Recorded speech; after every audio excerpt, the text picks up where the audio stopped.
We are live for another episode of The Panel. Welcome back, everybody, and thank you for joining us for UFC 316. And today, as always, I'm here with my co-host, Tyler, 138 MMA, over there in the bottom. Here, let me throw you up here. There we go. There we go. And then we are joined today by MMA Propaholic. It's been a minute, Prop, since I did a show with you. And we got the Bantamweight King, Clint, diehard MMA over here.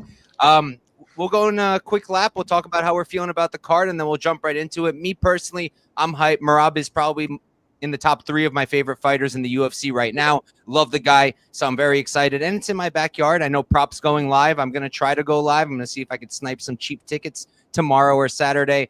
And, yeah, I'm really looking forward to this one, but it's a tricky one to bet on. How about you, Tyler? Yeah, I mean, we'll see. I think some of the fights are going to be really fun, but it's one of those things where you put yourself out there, and if you can really look like a doofus on these big pay-per-view cards, because if you don't get enough of them right, those, you look real dumb. So we'll see. I'll let you know how I feel about this card after the card. Okay, fair enough. How about you, Clint? Yeah, I'm pumped for this one, man. I'm excited. It's a big card. There's more than one high spotlight bantamweight fight, and that's my best weight class by a mile. So hoping I can put a good result together. I could use one, man. I'm having a tough year, so definitely hoping it's a good result. Trying to keep it tight, but it is extremely tempting to just fire because of how wide some of these lines are. It's going to be a crazy night, man. I feel like we're going to get 1 or 2 big upsets that people don't see coming, so avoid those landmines. Yeah, I feel like one of these minus 700s has to lose. It happens every single big pay-per-view when we get fights like this. But how about you, Prop? How are you feeling about the card? I know you're going live. Yeah, I'm excited, man.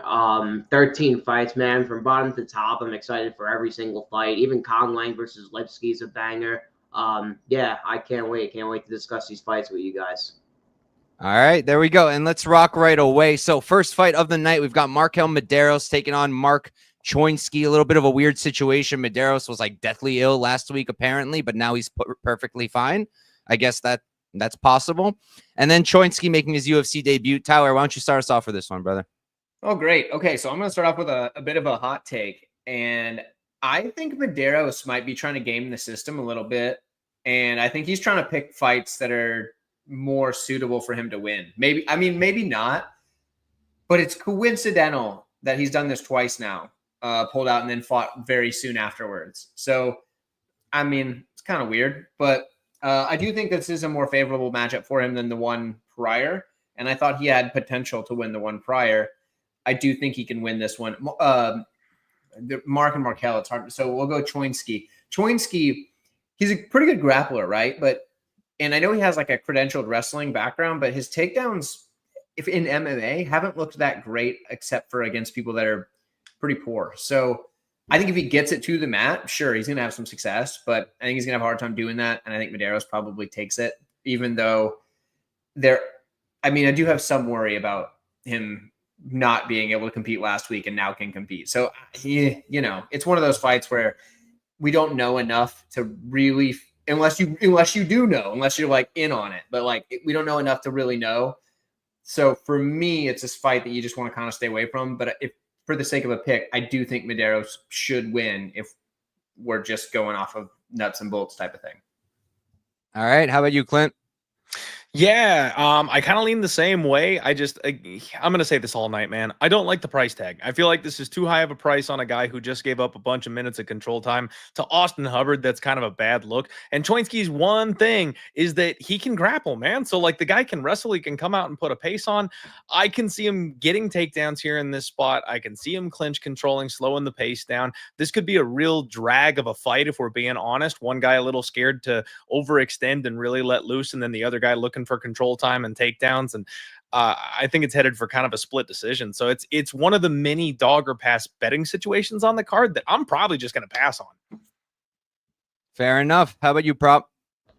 Yeah, I'm not too confident on either side here, but I will say like the value earlier in the week was on Chinsky around like plus 250, plus 200 range. The line's coming down a lot now. I think he could be the one to actually obviously initiate the grappling. He's going to put Maderos on the back foot. Maderos does have some pretty good calf kicks, but like he doesn't really do too much to get away within the fight. I think Chinsky's going to be the one to put him on the back foot. If he can mix in the wrestling like Hubbard did, and just ride out control time, I think he could try to like Clint said, win a close decision. So yeah, I'll pick Maderos to win, but I think Chinsky's going to make it close, and there's a possible chance that this fight could be a split decision.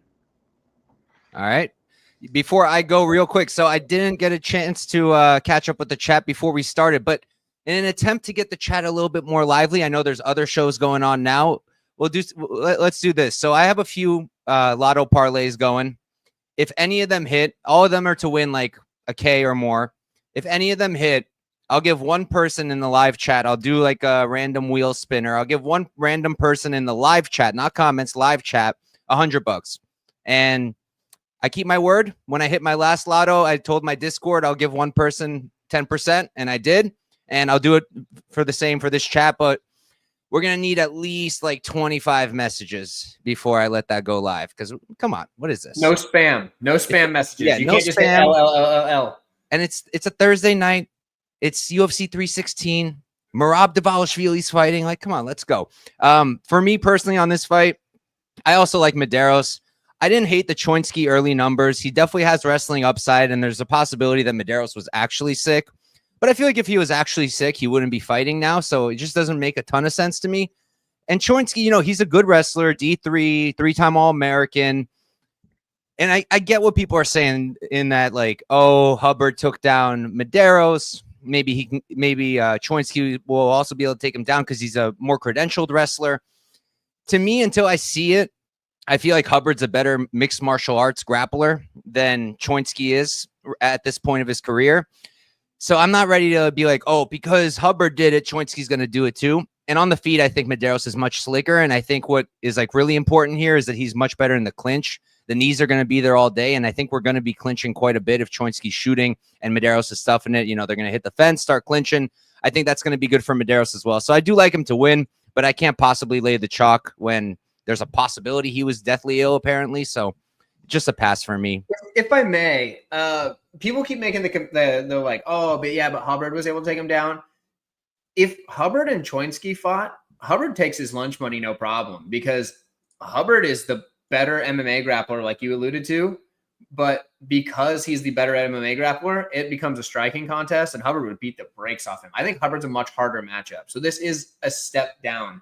But Maderos then again could have lost to Hubbard on any other night. It was very close. Honestly, like I feel like Hubbard did win.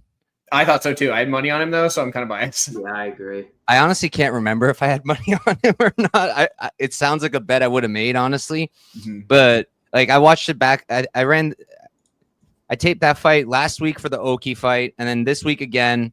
And like I felt like Hubbard won every time I watched it. But we can move on. Next up, we've got Quillen Saulkilled versus Yanal Ashmoods. Quillen knocked out my boy last time out, my guy Anshul Jubli. I really thought there's a possibility Jubli could get it done. And you know what? We got robbed from the opportunity of finding out because it was an early stoppage. It probably wasn't, but I'm going to call it early anyways. Clint, why don't you start us off for this one? Yeah, man. I made the mistake of betting on Anshul Jubli, which is something that we need to admit at this point that you just should never do. I mean, even if he wins a fight, like eventually he's probably going to win a fight, and just don't bother trying, man. I felt like that was an early stoppage also. He got drilled the one time. It looked awful, you guys. It looked terrible. The way he like curled up in a ball, like full on fetal style. But as soon as he realized a follow-up shot wasn't coming, he unguarded, got up, and was looking for takedown. So it's like, oh, like maybe he was just protecting himself. Give him more than half a heartbeat. I don't know. I don't really think I'm sold on Quillen Saulkilled. I like his height. I like his reach. I like his length. I like how mean he is. He's one of these hate in his heart type of fighters. So he wants to go out there and hurt people. He seems like he's got a chip on his shoulder. He's got an excellent mustache going. I can't really knock the guy for too much of anything, except I feel like he might be a flash in the pan. Like I'm not sure where his ceiling is, right? Like he looks good, but he's also really fought nobody. And at this point, Jubilee is his best win, and Jubilee's a bit of a joke. So I don't know that he's worthy of this kind of a price tag. Now, on the opposite side of this fight, Ashmoods has been an underdog 3 times in the UFC, and he's 2-1 in the UFC. And the one fight that he lost, let's not forget, he got his arm broken in the first round of that fight.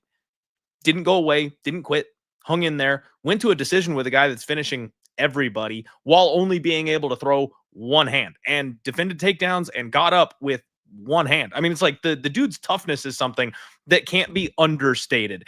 The biggest issue I have is Saulkilled does not move his head. So I think that there's a chance this looks like the Peterson fight. Like, I feel like if we get just the right setup here, Ashmoods can nuke Saulkilled because he does not move his head.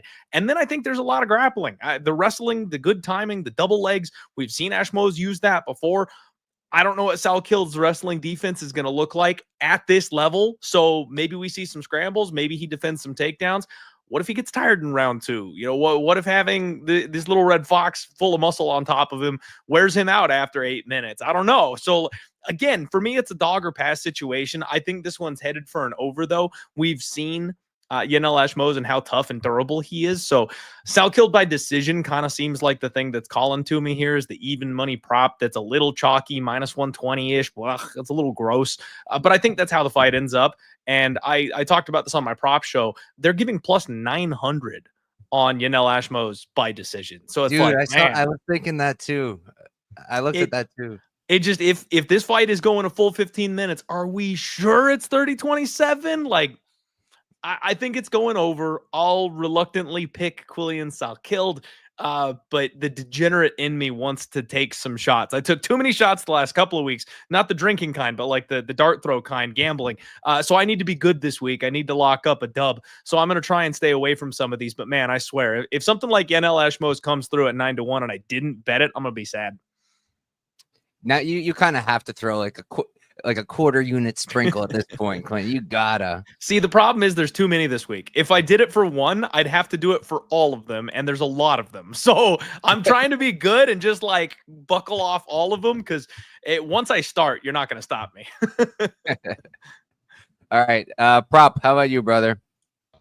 Yeah, I like Saulkilled here. I parlayed him last week at like minus 380 with Jacoby, so I have that going through basically him for a straight bet. But yeah, I think he wins the minutes here. I think that Ashmoods decision is honestly a pretty good look. I mean, plus 900 when a fight goes is sitting around like minus 130 is just pretty crazy. Yeah, I think the grappling here is going to be like a pretty good edge here for Saulkilled. I feel like defensively, Ashmoods is going to have a hard time in the clinch, stopping all the takedowns. I think Saulkilled has good ground and pound. He has good back takes as well, which he showed prior getting to the UFC. And I think Gage Young is like maybe like I would say like a better pressure like boxer than Ashmoods is, because Ashmoods likes to kind of sit on the outside, throw kicks, and just throw counter shots. Could he possibly take down Saulkilled? Maybe, but I think Saulkilled is going to be able to reverse him and just get dominant position on top. So yeah, I think a good way to maybe bet Saulkilled is submission decision. I don't think he knocks out Ashmoods, as Quinn said. Like Ashmoods, he's really tough, man. Like he broke his arm in the first round against Chris Duncan. I know he didn't look great there, but yeah, I think Saulkilled is going to win a decision here. I like that submission/decision. I don't know what it's sitting at, but I think it's a pretty good bet.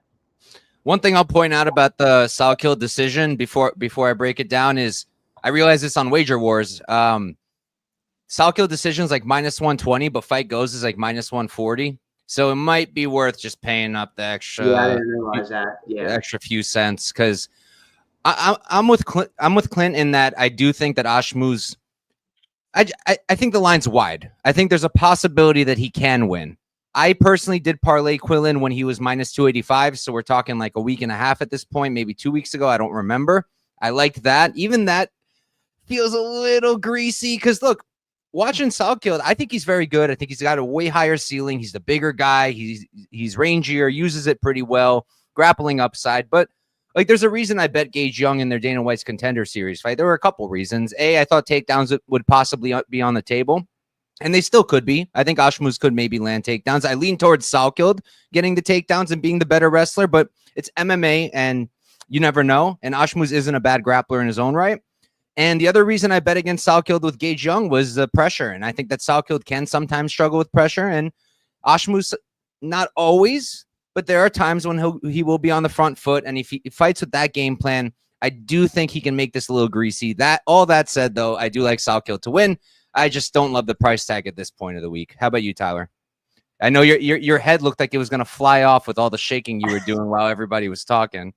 You're supposed to be an active listener, my friend. That's what you do. You actively listen. You are an active listener. That's for sure. That's what I'm doing, brother. That's what I'm doing. I want the audience to know I'm listening when you speak because I value your opinion. I value your Every opinion, time one of us said that Ashmoods is live, you were like, he's not live. Okay, so first off, I need to point something out here.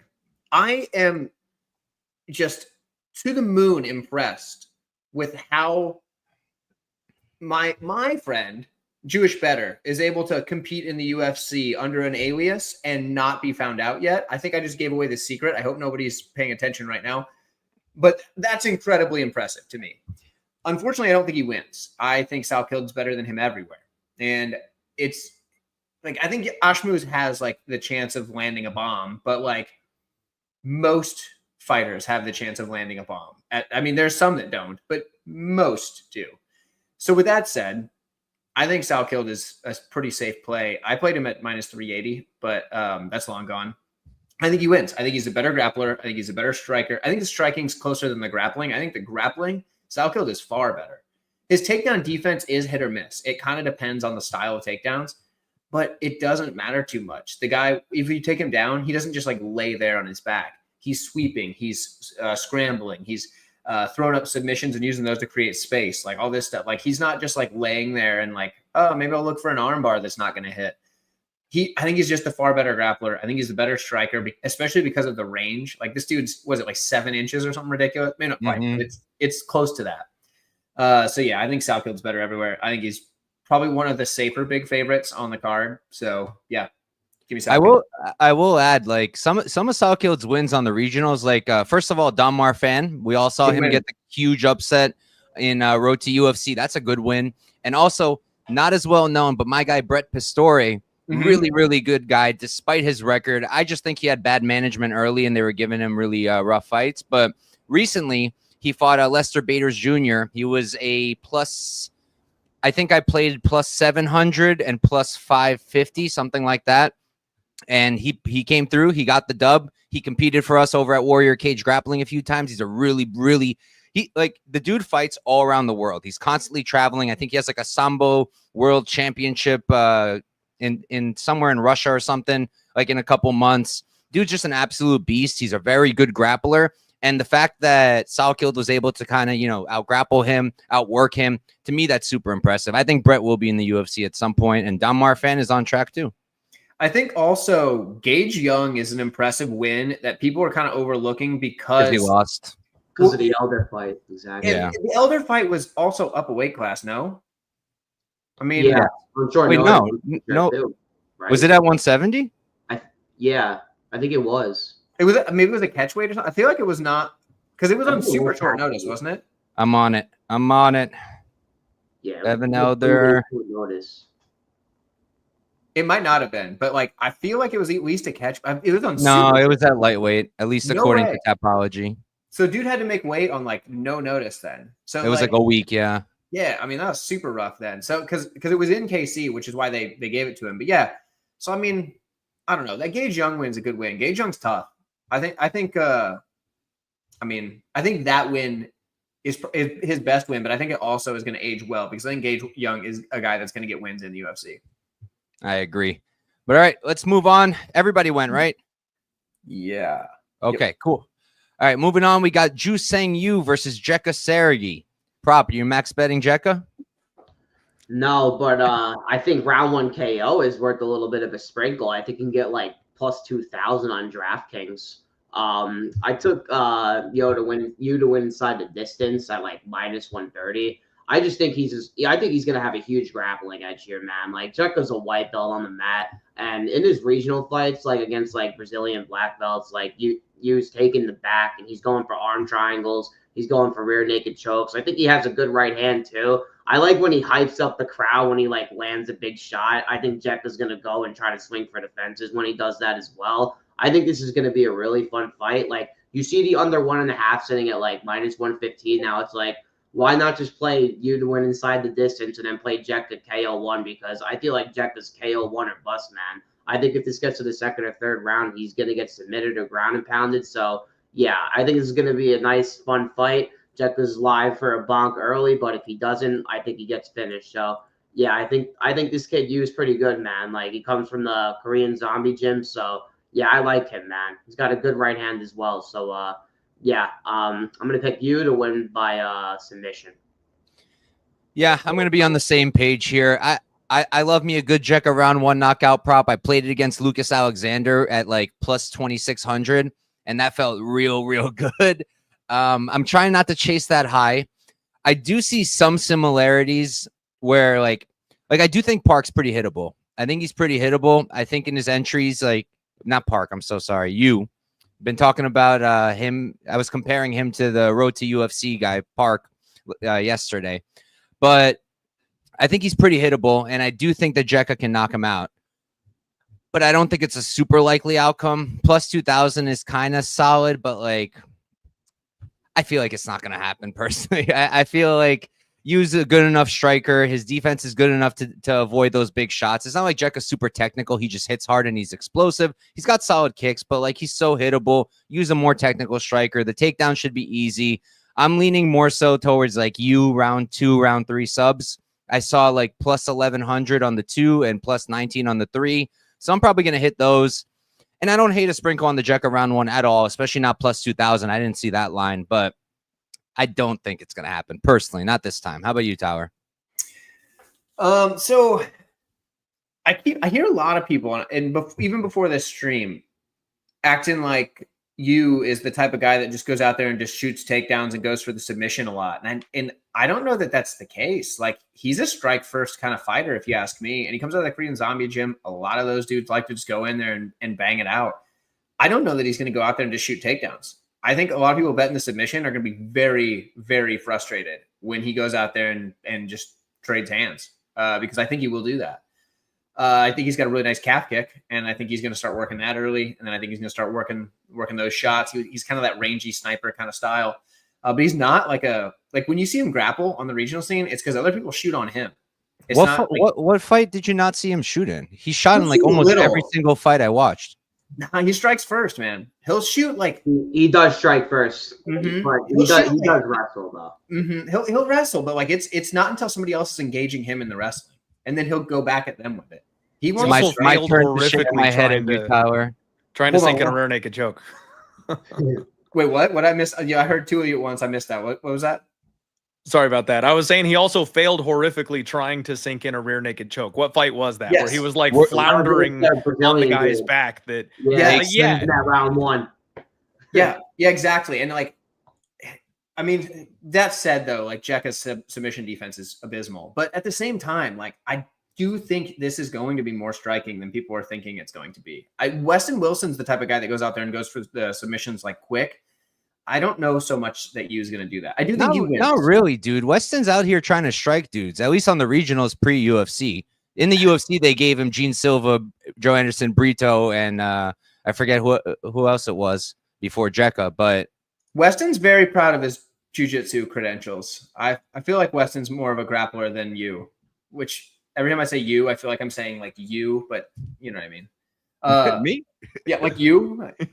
I seriously think that Yu's going to go out and strike with him, and that makes the Jeka KO1 very live. And in FanDuel, you can get it plus 2,300. I just saw, which is insane.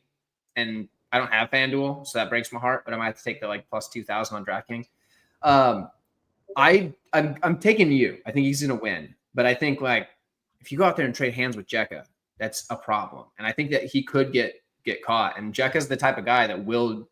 The dude's got dynamite in his hands. I also cashed on the round 1 knockout over Alexander. Mhm. I picked him outright to win. I was like, Jack is going to knock this dude out because he's going to go out there and trade hands with him.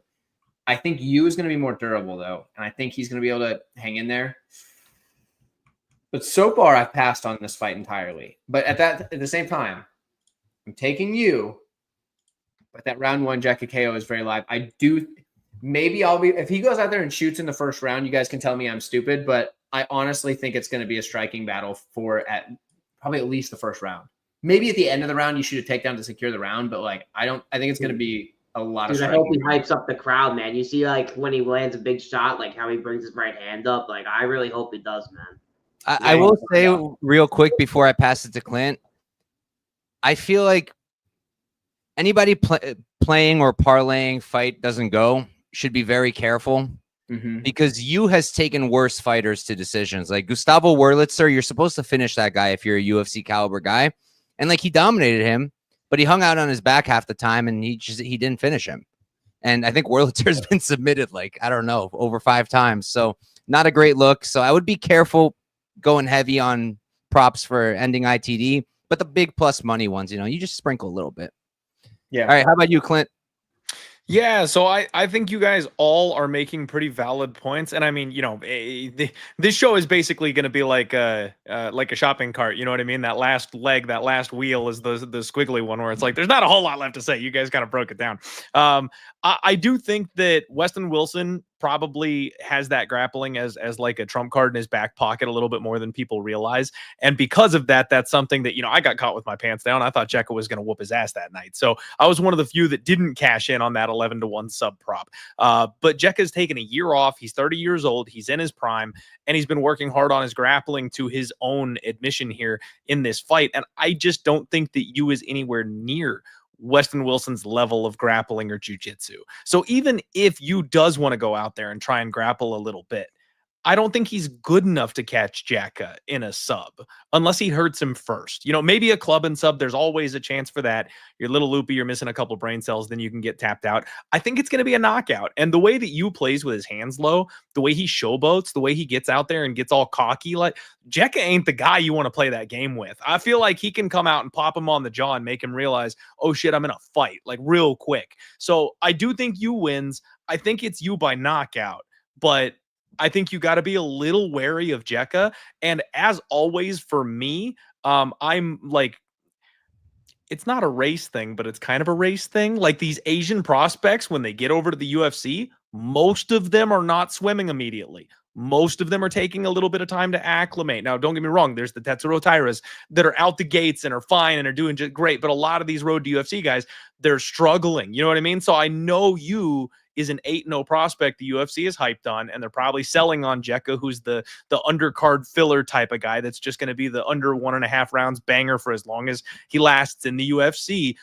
But we've seen these big favorites drop the ball because they're not quite as good as we expected. Kong Wang, we'll talk about her a little bit later. Perfect example. They're trying to set her up. She got cocky. She made a mistake. She got caught. I can see that happening with Jusang Yu here in this spot. So Jekka KO at 10-1. We talked about those sprinkles I'm not letting myself do this week, man. That's the sprinkle right there. I do think it's Yu by knockout, and I think fight doesn't go the distance is probably a pretty good look. But they've got it set at 1.5. So, I'm probably going to end up passing on this fight altogether and just taking some notes. Well, you teed us up pretty well, Clint, because next up, we've got Ariane Lipsky versus Kong Wang. And I believe I'm starting us off this time. So I did fade Kong Wang with Gabriela Fernandez. That felt really good, especially because I slept through the whole thing. So I just woke up to the wins, and that always feels nice. And I hit Ming Shi that night too. But I don't know. And I tried to fade her again with Bruno Brazil, which went horribly. I don't know that I want to fade her with Lipsky. And it really, I think Lipsky can sub her if it does hit the mat, because we don't know what Kong Wang's submission grappling really looks like, what her grappling off of her back really looks like. All we have is Fernandez hurting her and then submitting her. It's possible she's a fish off her back. And Lipsky is pretty slick with the submissions. It's just that Lipsky doesn't wrestle. And even if she does, I don't think she's going to take Kong Wang down. I think Wang's got pretty good takedown defense. So I expect her to be able to keep it up on the feet. And then the other thing that's bugging me is should anybody really be minus 500, 600 over Lipsky in what's going to be a striking fight? Like, probably not. Like, if you're minus 500, 600 over Lipsky, it's probably because you have a grappling advantage, because that's what she's always struggled with. But striker on striker minus 600 seems a bit much. But after taping it, I couldn't get to Lipsky, really. I think Kong Wang is the goods. I think there's a possibility, again, she can get audited on the mat eventually. But as of now, I don't think that's going to happen with Lipsky. I think I lean towards a Kong Wang knockout. I think Lipsky's pretty damn hittable, and I don't think she takes shots all that well sometimes. And Wang is pretty nice with it, and she's fast, and those leg kicks are real good. So yeah, I'm going with Wang by knockout. How about you, Tyler? To answer your question about should anyone be minus 500, 600 over her if it was a striking fight, I would say not anybody outside of like Manon or something like that. Well, I think she might be. Yeah, but thanks like outside for of obvious. that, absolutely not. And because of that, I'm on Lipsky. And I have to. Okay, so I didn't respond to this person that left a comment on my video because I started typing a response and I was just like, this is gonna be way too long, and I can't do it. So if they're watching now, you'll know who you are. I said that I think Lipsky can outwork her here and can have more volume here, and they said that Wang Qiang has more volume than Lipsky. And they're looking at the stats. And if you're just looking at the stats, you'd be correct. On average, throughout their careers, that's the case. But if you look at the fights where Lipsky is on her feet versus the fights where she's been taken down and laid on, if you just isolate the striking fights, Lipsky's volume is fantastic. It's the fights she doesn't have good volume are the fights where she's been held down and lose that way. That's the difference. So sure, they were technically correct, and I was wrong, that if you look at just their average, Chung has more volume, but that's not what I was referring to. So I wanted to explain that here. I think Lipsky can outwork her volume-wise. I think the power edge is going to go to Wang Qiang. I think Lipsky is the type, Lipsky de Silva actually is, I don't want to steal that from her, is the type who can get grittier. She can put together nicer combinations in the pocket, I do believe. I feel like if we get the Lipsky that fights kind of gritty, the Queen of Violence style, we're good to go. If we get the one that shows up and just kind of is there, which we've gotten a few times, obviously she's not going to do too well. But if you give me at this, like, what is she, like +4 or something at this point? Like, come on now. Lipsky's the side for me. I think she wins outright. I think she is in a close fight, but that's what you expect from a very big underdog if you're on their side. So we're taking Lipsky. She could sub her. She could knock her out, but she could also win a decision. So that's where I'm at. All right, I like it. How about you, Clint? Yeah, I'm done with Lipsky. She got rid of the violence, and that's what I think she was good at. You know, she got married. She's settling down. She's found God. You know, like all this stuff. You're not seeing the Queen of Violence in there anymore. And I think she's going the way of Rory McDonald, man. She's going to try and win a couple of these fights by greasing them out, but not really hurting her opponents, because that's not what she's about anymore. And if she's not out there trying to hurt people, she's going to lose these close fights. And she's going to be the one that gets hurt. So she's going in there against Kong Wang. Obviously, the A side, the UFC wants Kong Wang to get somewhere near a title so they can bring up the fact that she's got Valentina Shevchenko, kickboxing fights, etc. She's supposed to be the Alex Pereira of this division.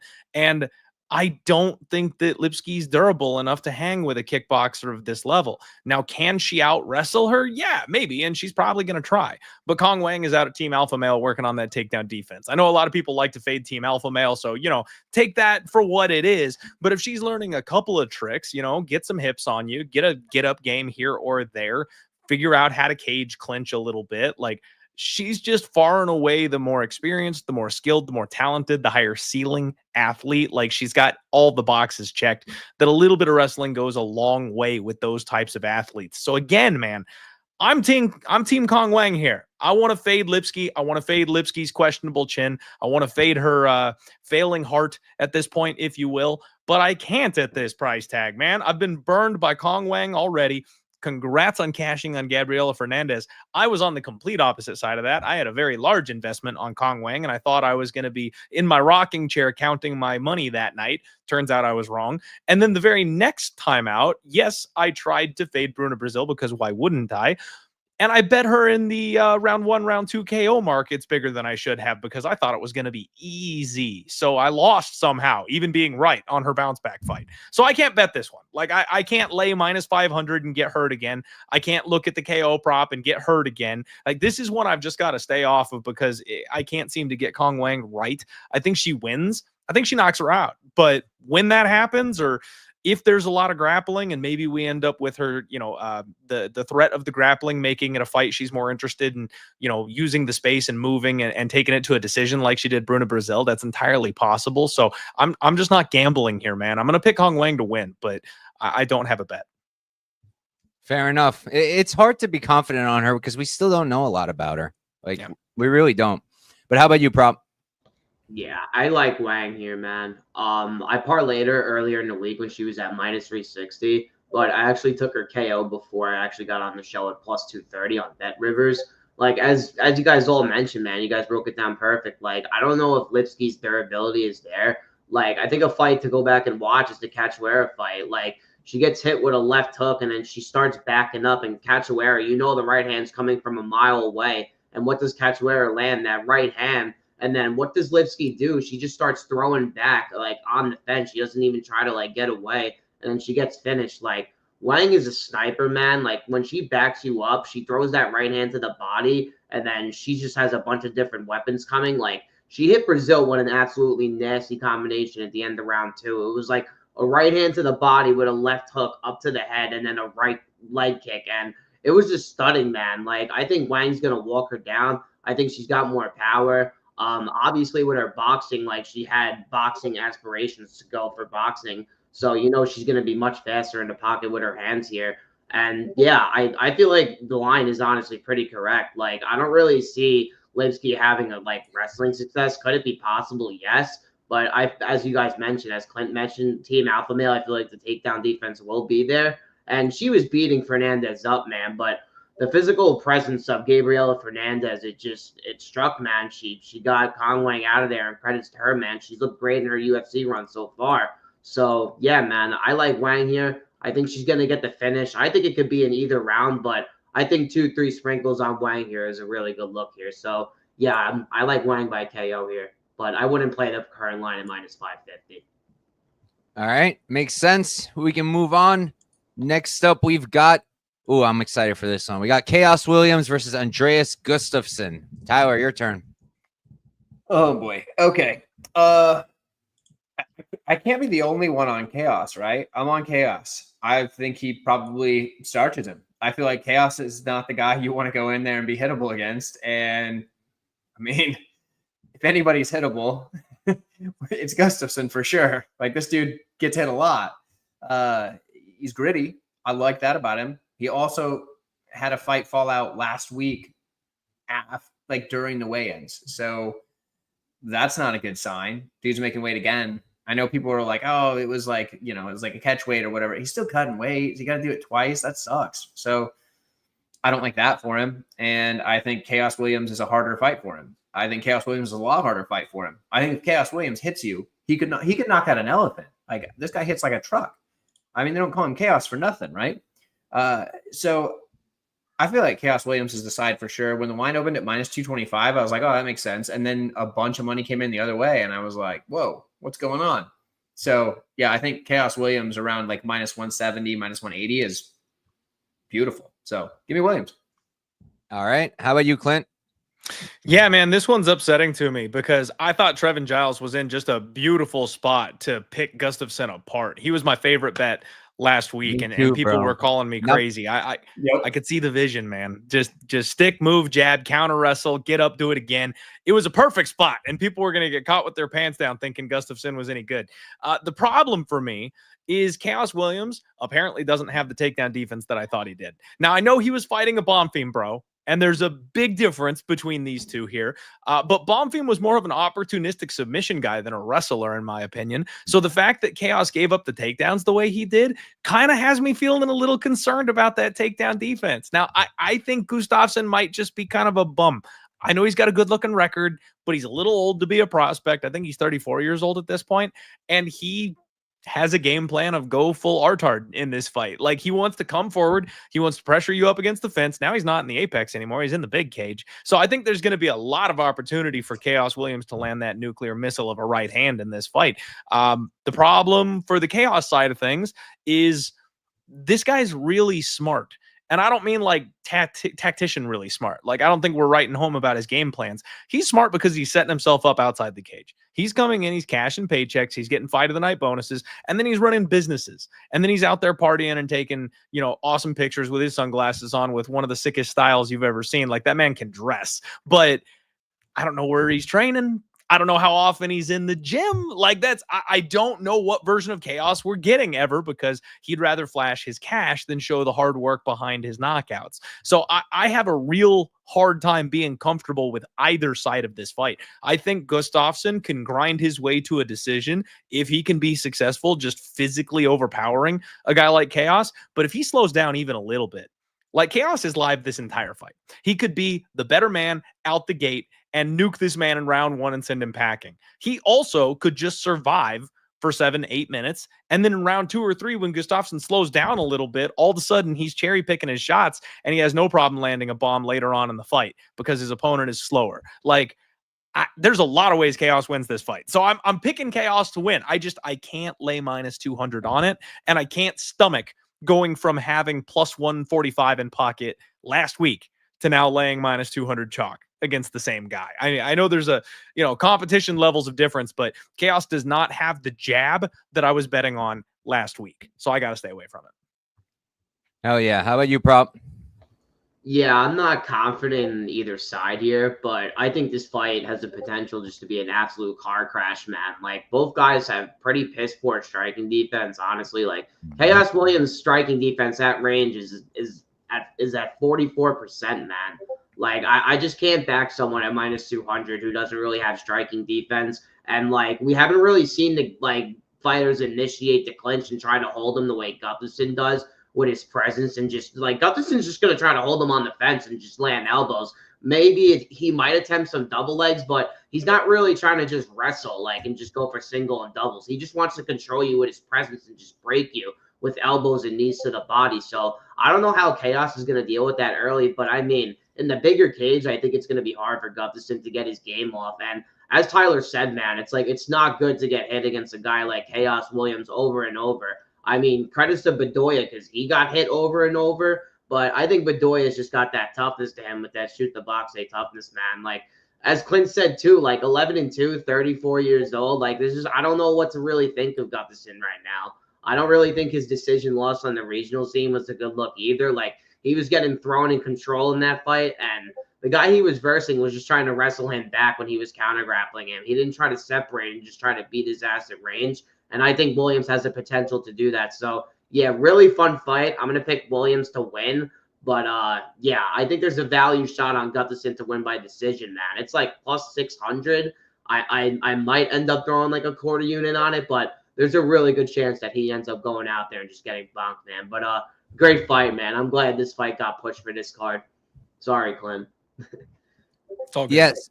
So for me, honestly, I loved Clint's breakdown because I agree with a lot of those things.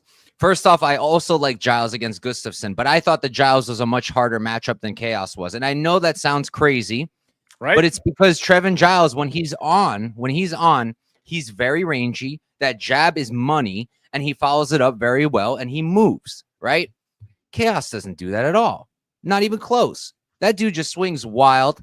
He's no setups whatsoever. I honestly remembered his striking being a lot better than what I saw on the tape. Doesn't maintain range at all. Swings from the hip. Strikes and flurries. Like, I don't really rate Gustiffson as a striker much, but technique-wise, I don't really rate Chaos as striking either. He has a ton of power. He's a tough dude. He's durable. He's fought good guys, but he's not that good of a striker. So I'm pretty even there. And then it's like, my other thing with Trevin Giles was the movement. I thought it would be hard to clinch him. And then with Chaos Williams, I went through all his fights. I was trying to see where's he really getting clinched up. It only really happened against Michel Pereira. He was the only one who really tried. And Michel Pereira, I don't know about skill versus Gustiffson, but in terms of size and strength, I think it's a pretty comparable guy. And I do think that Gustiffson is going to be able to clinch Chaos. I do think Gustiffson is going to be able to take him down. I think both guys are durable. And, Gustiffson hasn't fought the best level of competition, but he's had some solid fights on the regionals. Like, I know he lost to, what's his name? The guy he had a very close fight with, almost was in the UFC, starts with an L on the last name. Limpek or something like that? Limpek? What's his name? He was supposed to fight Shara. Jonathan Luderbach. So, that's it. That was a competitive fight against, honestly, probably a UFC caliber opponent, and showed good cardio there. He showed durability. I honestly think he might have the better cardio of the two of them. I think he's a more physical guy. And I liked a lot I liked what Clint said a lot with the whole Instagram thing. I do my Instagram hunting too, and I look through it. And normally I don't put a ton of stock into it. I'm just trying to figure out where they train. But the first thing I noticed was there's like no trading footage or pictures or anything on Chaos's thing. And then you look at Gustiffson, and that's all he's doing. That's all he's doing. And he does come from a wrestling background. He's got that Greco-Roman background. That's why he likes that clinch so much, because he's so used to being upstairs with the hands around the hips. And his clinch game is good at the end of the day. So all that said, it's like, I don't see how you can get to Chaos money line here at Chalk. I don't. I think this fight is very close. I like Gustiffson to win a lot. And like Prop said, I love the decision prop. If you got the early prices, I hit the plus 800, I hit the plus 7, I hit the plus 550. I've hit it several times. I think he wins by decision. And I think those odds are just nuts because Chaos is very durable, and I don't see Gustiffson subbing him. And I don't really see him as a tremendous power puncher either. So I think this fight goes. I think Gustiffson gets it done, and I like both those bets a lot. Probably one of my favorite spots. Can he get cooked? Absolutely. Chaos has a ton of power, and Gustiffson has no defense. He can 100% get cooked, but I think it's a very close fight, and the odds don't really reflect that. So, yeah, Gustiffson Army for me. Still plus 600 out there for a decision on Bet Rivers. I love it, man. I'm on the decision. I'm on the money line. I've got the decision in 2 lottos. It's Gustiffson or homeless for me this week. Oh. Hell yeah, man. Let's get it. And I might add on the money line, but we'll see. I'm trying to be at least a little bit reasonable because he can be deaded. I got to remind myself that he can be deaded. But all right, moving on. We've got Sergey Spivac versus Waldo Cortez Aosta. Next up, Clint, you're starting us off. Yeah, man, this one confuses me. So it's interesting. It doesn't confuse me. People's reaction confuses me. I think this is Spivac all day. Like, Waldo's put this fun little run together, right? Like, he's done well with what he's got. But at the end of the day, he's a semi-athletic jab merchant. I know he's good enough at heavyweight. Like, the skill level at heavyweight is not something dramatic, so you can get places with just a jab. But he can't check leg kicks. He can't defend takedowns. He's got no grappling game whatsoever. Congratulations. You hit double legs on Robelas Despain. If I weighed 50 more pounds, I probably could too. Like, that guy couldn't grapple to save his life. He's over in karate combat. That shows you how bad of a grappler he was. He might as well have gone to power slap. Like, I don't believe Waldo is that good. Now, he's better than these mid-range guys, sure. But it wasn't long ago that we were talking about Sergey Spivac as the hottest prospect heavyweight had. He's getting a massive step down in competition for this fight after going, 2-1, 2-2 in his last 4. This guy grapples his ass off. Like, he's Marab of the heavyweight division. He can chain grapple. He can mat return you. He makes you carry his weight. And he knows what he's doing once he gets you down there, too. He's got aggressive ground and pound. He knows how to stay on top of you, so you've got to, carry him the whole time you're trying to get back up. And he consolidates positions really well, too. So a guy like Waldo, who's used to just kind of Derek Lewis popping up, guess what? This guy fought Derek Lewis. He submitted him. You don't just pop up against Sergey Spivac. Like, he knows how to sink you into an arm triangle. He knows how to take your weight back the other direction, so you have to sit back down. That's exhausting. That shit is tiring, trying to get back up from somebody like that over and over. So he got beat by Cyril Gahn and Jailton Almeida. He's 30 years old, man. This kid is in his prime. And right now he's working out at a gym that's housing Ion Kutalaba. Just by grappling with that dude, I'm sure he is getting a contact high and his muscles are increasing their size by just, being near a man that pisses that hot. So I think Sergey Spivac is the side here, and I think it's a short favorite line. The only reason I haven't jumped in is because I've got so much invested on this card already that I don't really want to lose my good positions by giving it back in other spots. But I think Sergey Spivac is the side in this fight, man. And I've got a very specific call out here. I think he's going to arm triangle Waldo Cortez Acosta. I think he's going to get on top of him. I think he's going to make him work. And when Waldo eventually accepts position on his back, they're going to go chest to chest, and he will work his way to a submission. How do you choke out big guys? Not usually rear naked chokes. These guys have big, thick shoulders. They've got big, fat necks. It's hard to get under that chin. And he's tough enough that he's not going to get knocked out. We've never seen Waldo TKO'd or anything like that. So what he's going to do is he's going to get tired. And how you choke out a big man like that? Blood chokes. So you go off on the arm triangle, make sure you stay in top position. You never concede bottom. You never give him an opportunity to scramble or get up. Yeah, I like Sergey Spivac. I like him by sub, and I think specifically the arm triangle is the call this week. My favorite sub, by the way. There we go. All right, how about you, Prop? Yeah, I agree with everything that Clint said. Like, I even think a Kimura or like an Americana is live too, man. Like Cortez Acosta. Oh, now we're competing on who's gonna call the right sub. Well, anything from top position, though. I get what he's saying. Anything for like maintaining that top control spot. I get it. Yeah, man. Dude, like Cortez Acosta, man. Like, you just go back and watch the DeLima fight. Like, I know DeLima is throwing leg kicks, and like that's how he was able to get in the double legs, and it was in a smaller cage. But it's like everyone's saying in that third round, Cortez Acosta fought a good third round. Douglas DeLima knew he was up 2 rounds, and he didn't even shoot a single takedown in the third round. Like, Spivac is going to shoot twice the amount of takedowns that DeLima shot in that whole entire fight within the first 5 minutes, man. He's not going to let go of Cortez Acosta. And Cortez Acosta was tired in that third round, man. So, man, I like Spivac a lot here, man. Like, as Quinn said, like, he's getting knocked out against the top heavyweights in the division.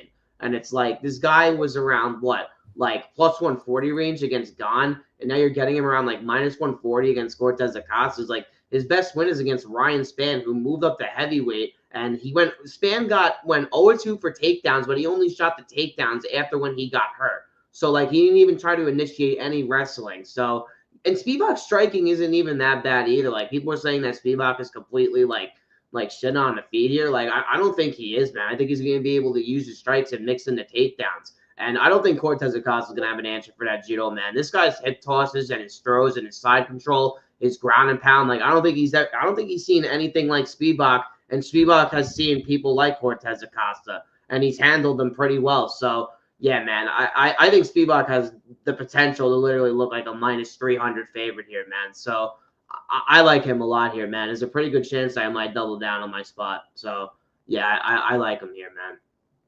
He's not a quitter. Like, my bad. Everyone says he's a quitter. Everyone says he's a quitter, man. Like, I don't think he's a quitter. Why? Because Gon was working the body, and he's too fast, and he's got way better footwork than Cortez Acosta. Like, I don't think Spivac's a quitter, man. I don't like people calling him a quitter, and I think Cortez Acosta is going to quit this weekend. So, yeah, there's that. Yeah, I liked a lot of what you said. There's one point I wanted to agree with, but I forgot what it was. So hopefully I'll remember while I'm talking. I'm on Spivac as well. I got reverse CLV'd. I played him. I like him quite a bit here. I think the DeLima stuff is worth mentioning because, look, I get it. DeLima needed the leg kicks kind of to set it up, but DeLima's he's not a heavyweight. He's a blown up light heavyweight. First of all, second of all, he might be the only fighter in the UFC who's been submitted by a forearm choke in recent history. Okay, forearm chokes are not a high probability outcome, high percentage. It's very hard to actually get choked out by a forearm choke. I get it. Romanov is huge, but like, come on. All right. It's not a great look. So I don't rate DeLima as some amazing grappler. And I think Spivac's a much better wrestler. I think he's an actual heavyweight. He's young. He's improving. He's 30 years old. A lot of people are like comparing this to the Cyril Gane fight. Like, what are we doing here? Cyril Gane can hit those teeps from range and keep you away. Spivac couldn't even sniff him. He couldn't get close to him. Waldo's a boxer. What is he going to do to keep him away? He can try the jab. It might work. But I think Spivac, his striking's not that bad. I think he's a competitive striker. If this is 15 minutes on the feet, yeah, he's probably going to lose. But I think the striking's enough to set up the takedowns to the point where he's not panic shooting. And on the ground, he's just much, much better, much more tested. This is his thing. Waldo's a striker who's now learning to grapple, to defend takedowns. Oh, and I remembered what I wanted to say. Prop had a good point on. It was that who has the possibility of looking like a gigantic favorite here? Spivac, not Waldo. If Waldo wins, it's likely a decision. It's likely him just able to. Honestly, I don't know that he can stuff the takedowns. It's likely Spivac having a brain fart and not shooting, and then Waldo winning the decision. Whereas Spivac, I think he can win a very dominant decision. I think he can get a finish, whether it's a knockout or a submission. So yeah, I like Spivac quite a bit here. I think there's a valid argument to make for Waldo, but especially at this price now, I think it's Spivac or pass. How about you, Tyler?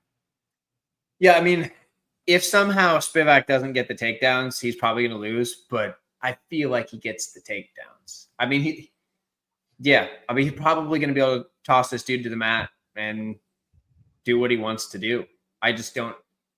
The only thing that it is heavyweight, so he could get cracked, I guess. And it's not like Waldo hits like a weenie. So there is that, but I feel like Spivac is probably like one of the few like lines that are not super wide on this card, and the fact that it's not as wide as I think it should be is giving me some sort of pause because it's not computing.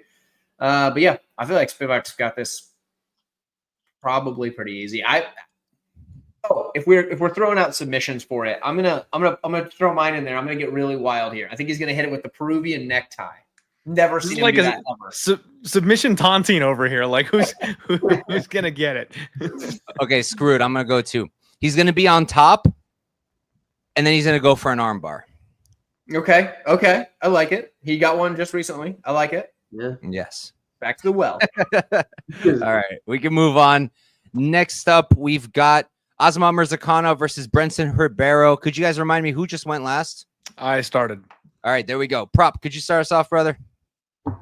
Yeah, I feel a little bit grossed out by it, but I did put a half a unit on Herbero at plus 425. Like, how can you lay minus 650 on a guy in Mirzacano? Like, I understand, like, he's looked really good recently, but he looks like he's 70, and he's at a 10-inch reach disadvantage here, and he's at a massive height disadvantage here. And Herbero does have good first rounds, man, and the last 3 southpaws he's faced, he's won against. So I don't know. I just feel like plus 425, like you're giving me him like an 18% chance to win the fight. Like I think he's going to be able to actually use kicks to the body to keep him off. And the one thing that Herbero actually does do well is he circles away from the left hand. Like Cormier was saying that in his last fight, that's how what he does good like that. So I feel like Herbero is actually live to hurt him too. And Mirzacano slows down. Like I know Herbero slows down, but Mirzacano slows down as well. I know he's able to find these second round finishes, but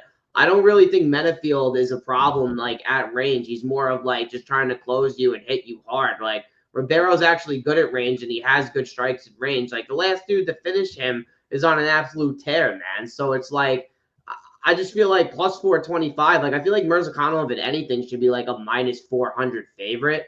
Like that I understand, but minus 650, I don't think so. So yeah, if Herbero gets bonked, he gets bonked. It's whatever. But I had to put a half unit on plus 425, man. I think the line's a little bit too wide. All right, I like it. Makes sense to me. Personally, I don't think Herbero's the guy to fade Mirzacano. I'm saying this as somebody who tried to do it with Tafon, and I got damn close. Can we not talk about that one? You too, Clint. You too. Oh, dude. We were right there. We were so close. I felt like an absolute genius. I was like, I knew this guy isn't the truth. I knew it. And then he knocks him out. And then since then, he's looked even better and better. I'm pretty sure, I don't remember, but I'm pretty sure I tried to fade him again with Jacoby. It sounds like me. Me too. And again, it didn't work out. At the end of the day, what it comes down to for me is Herbero, yes, he has that 10-inch reach advantage, but does he use it? No. Who is he really keeping at bay with the jab or teeps or something? Like he could, if he put that together into his game, man, he could maybe be real good. and maybe he could get some better takedown defense. But that's the other problem is his takedown defense. I think he's very easy to take down. And I think if Mirzakhanov, for whatever reason, doesn't like what's going on the feet, I think he can take him down.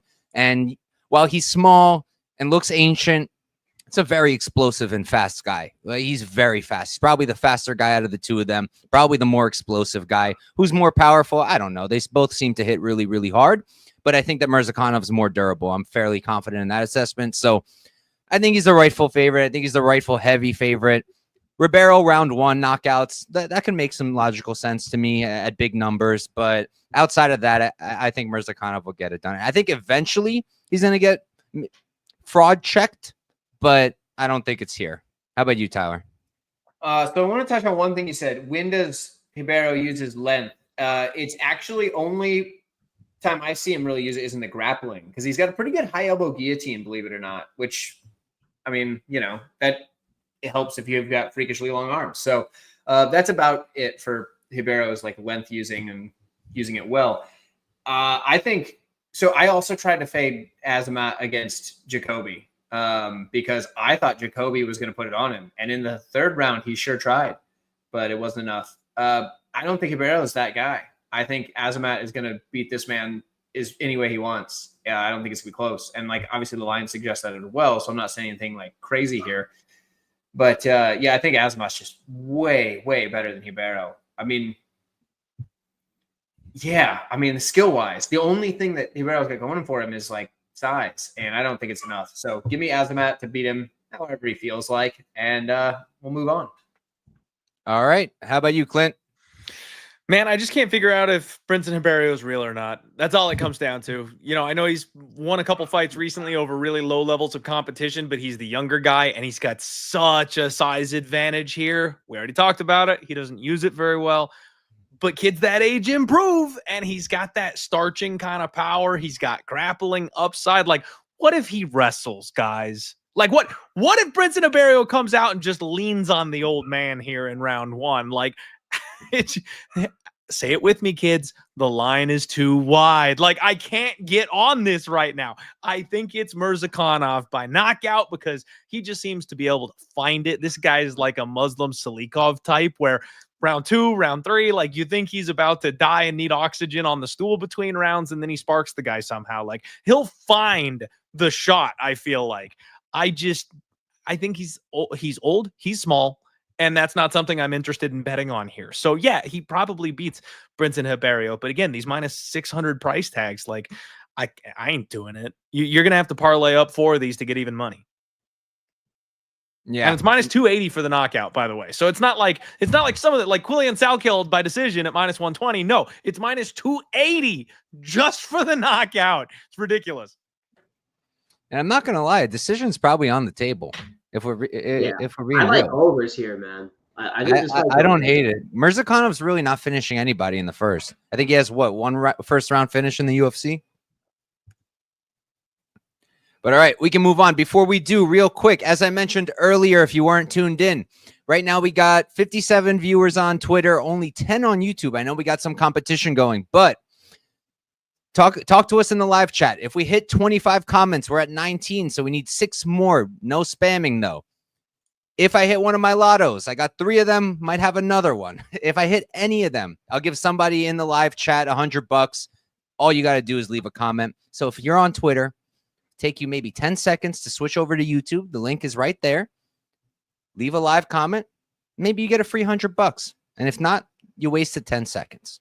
I'm about to put my entry in. Don't worry. There we go. All right. Tyler wants my $100 so he can get 100 bags of lentils. That's right. You got it, brother. Moving on. We've got Bruno Silva versus Joshua Van. I'm going to start us off here. And you guys already know I'm going to have to end up on Bruno Silva. And it sucks because I talked about this on my show. I did not believe in Van at first. I didn't. I have tried to fade him with Felipe Bunes. I've tried to fade him with Cody Durden. I tried to fade him with who's the Peruvian striker he fought? Borjas. I tried to fade him with I think with Saruya I finally said enough, but I still thought that Saruya might get it done with the grappling. And after that fight, I was like, I'm done. We're not fading Van anymore. He is clearly the goods. I did successfully fade him with CJ. That was good. But then then they give me minus 700 Van plus 500 Bruno Silva. It's like, are you guys trying to make me lose money? I got to do it. I'm going to. I haven't. I'm going to wait because I think the line will get even wider because I haven't heard a lot of people interested in Silva. But, like, what are we really doing here? Van, yes, he's done well. But also, at least recently, it's been a lot of grapplers, not a lot of strikers, not a lot of people throwing power his way. And Bruno Silva's got power. And I've been high on Bruno Silva since he made his debut. I'm pretty sure I had a bet on him against Tagir.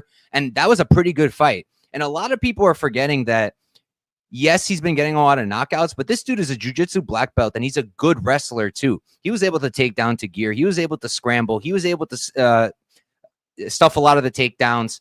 And he submitted Tyson Nam with a club and sub, and that's kind of what I'm leaning towards here. I think, look, I'm picking Van to win. He's younger. He's an elite boxer. I love the pressure, the pace, the body work is insane. But he can be hurt. He can be knocked out. I think Bruno can do that. And I think Bruno can take advantage of him on the ground if he can get it there. I know he's not as good of a wrestler as, let's say, it's Cerullo or a Durden, but he's got a little bit more of a threat on the feet, in my opinion. And with that, I think he can set it up. I think club and sub is on the table. I think a submission in general is on the table. Plus 2,000 is insane, in my opinion, for the submission prop on Silva. I think that's on FanDuel. I saw it. I think that's nuts. And I'll probably end up on the money line, too. In terms of a pick, I think Van gets it done. I think we are going to see a finish on either side. Maybe Van late. But at this point, like at these numbers, I don't know how you can get the Van, because I do think he's the goods, and I think he's a potential future champion. I think there's a very high likelihood of that. But the problem is he's too hittable, and the durability is already starting to go, and he's only 23 years old. And I think that could be a problem, and I don't think he should be minus 700 over a lot of guys. So, yeah, for me, it's dog or pass here, majorly, but I will pick Van to win. How about you, Tyler? Yeah, I think Van gets it done. I think if Cody Durden was able to start putting it on him on the feet. Now, don't get me wrong, Cody Durden's a good fighter, but if he's not the boxer that Joshua Van is, and we know that because those two squared off. And if Durden was able to put it on Silva until he ate like an uppercut, like a Mortal Kombat style uppercut, okay. But prior to that, he was boxing that dude up. And I think Josh Van can do the same thing and probably be a little bit more defensively sound. I understand, sure, the line might be wide, but I think it's going to be one of those value losers. I got to point out what Henry's saying down there. The reason it looks like we're all on underdogs is because there's 4 of us on this panel, you see. And if one of us out of the 4 picks one underdog in one fight, and then one of us out of the 4 picks an underdog in a different fight, it just looks like we're all on underdogs because you notice that. So also look who's on the look at who's on this panel. Like, if you don't like underdogs, you're on the wrong show. Like, I mean, honestly, I've got 2 underdogs in this whole card. I'm gonna put that out there now, and we'll get into another thing in my comments section when we get to my second underdog. But either way, the point is, it's just going to look like we're all just picking a bunch of underdogs willy-nilly when there's 4 of us, and we're probably going to be on at least 1 or 2 dogs a piece minimum for a card. So that's why it's going to look that way. But, and can we just get out of the way here that this is a gambling show? Yes. The term dog or pass betting does not mean I'm picking the underdog. It means literally. The money side is the underdog. Like, I can't lay 7-1 here is what that means. Yeah, I agree with that. But I absolutely agree with that. But this one, if somebody gunned to my head said I had to bet on this, I would more likely lay the juice on Van than bet on Silva. And not because I don't think Silva has a chance. I just think that it's not going to happen. Dude, if you had to play to win one unit, you rather lay 7 on Van. Yeah. In this fight, yeah. I think Van's getting this done. Silva, I don't see it, man. I don't see it in this one. I need a new co-host, guys. I'm taking applications. This is like the 10th time. I never got an application. That's why Tyler's still here. Dude, Van's the real deal, man. He's the real deal. He is. 100%. And Silva's good. Silva's getting up there, too. But don't you think the defense and durability is concerning?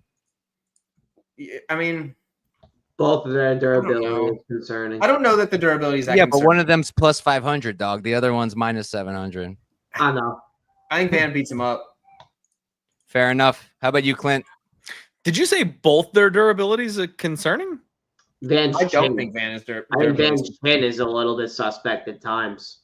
I'm wondering about the both, though. Where's the both coming from? Do you guys think Bruno has a durability issue? I think it could be fading at any point. I mean, he's 36 at flyweight. Okay. Speculating on it fading at any point because he's old is fine. But historically speaking, like he got eye poked to death and then TKO'd by Manel Kopp, who is a title caliber fighter. And then back in the day on the regionals, he got caught with a head kick. Like those are the only 2 times he's been knocked out. And one of them, I would argue, like Manel Kopp, first off, that was like the best version of Manel Kopp we have ever seen. And he eye poked him to death before it happened. So like it could have just been like a mercy, get me the hell out of here type of situation. Man, I am with you, Mike, that I think this is dogger pass. I love Van, you guys. Let me get that out of the way. I do think this is a kid with a drastically high ceiling. I do think we're probably going to see him fighting for a title at some point. But one thing that I think a lot of people are kind of missing here in the Cody Durden fight is the imminent threat of the takedown. That opens up so much for your striking.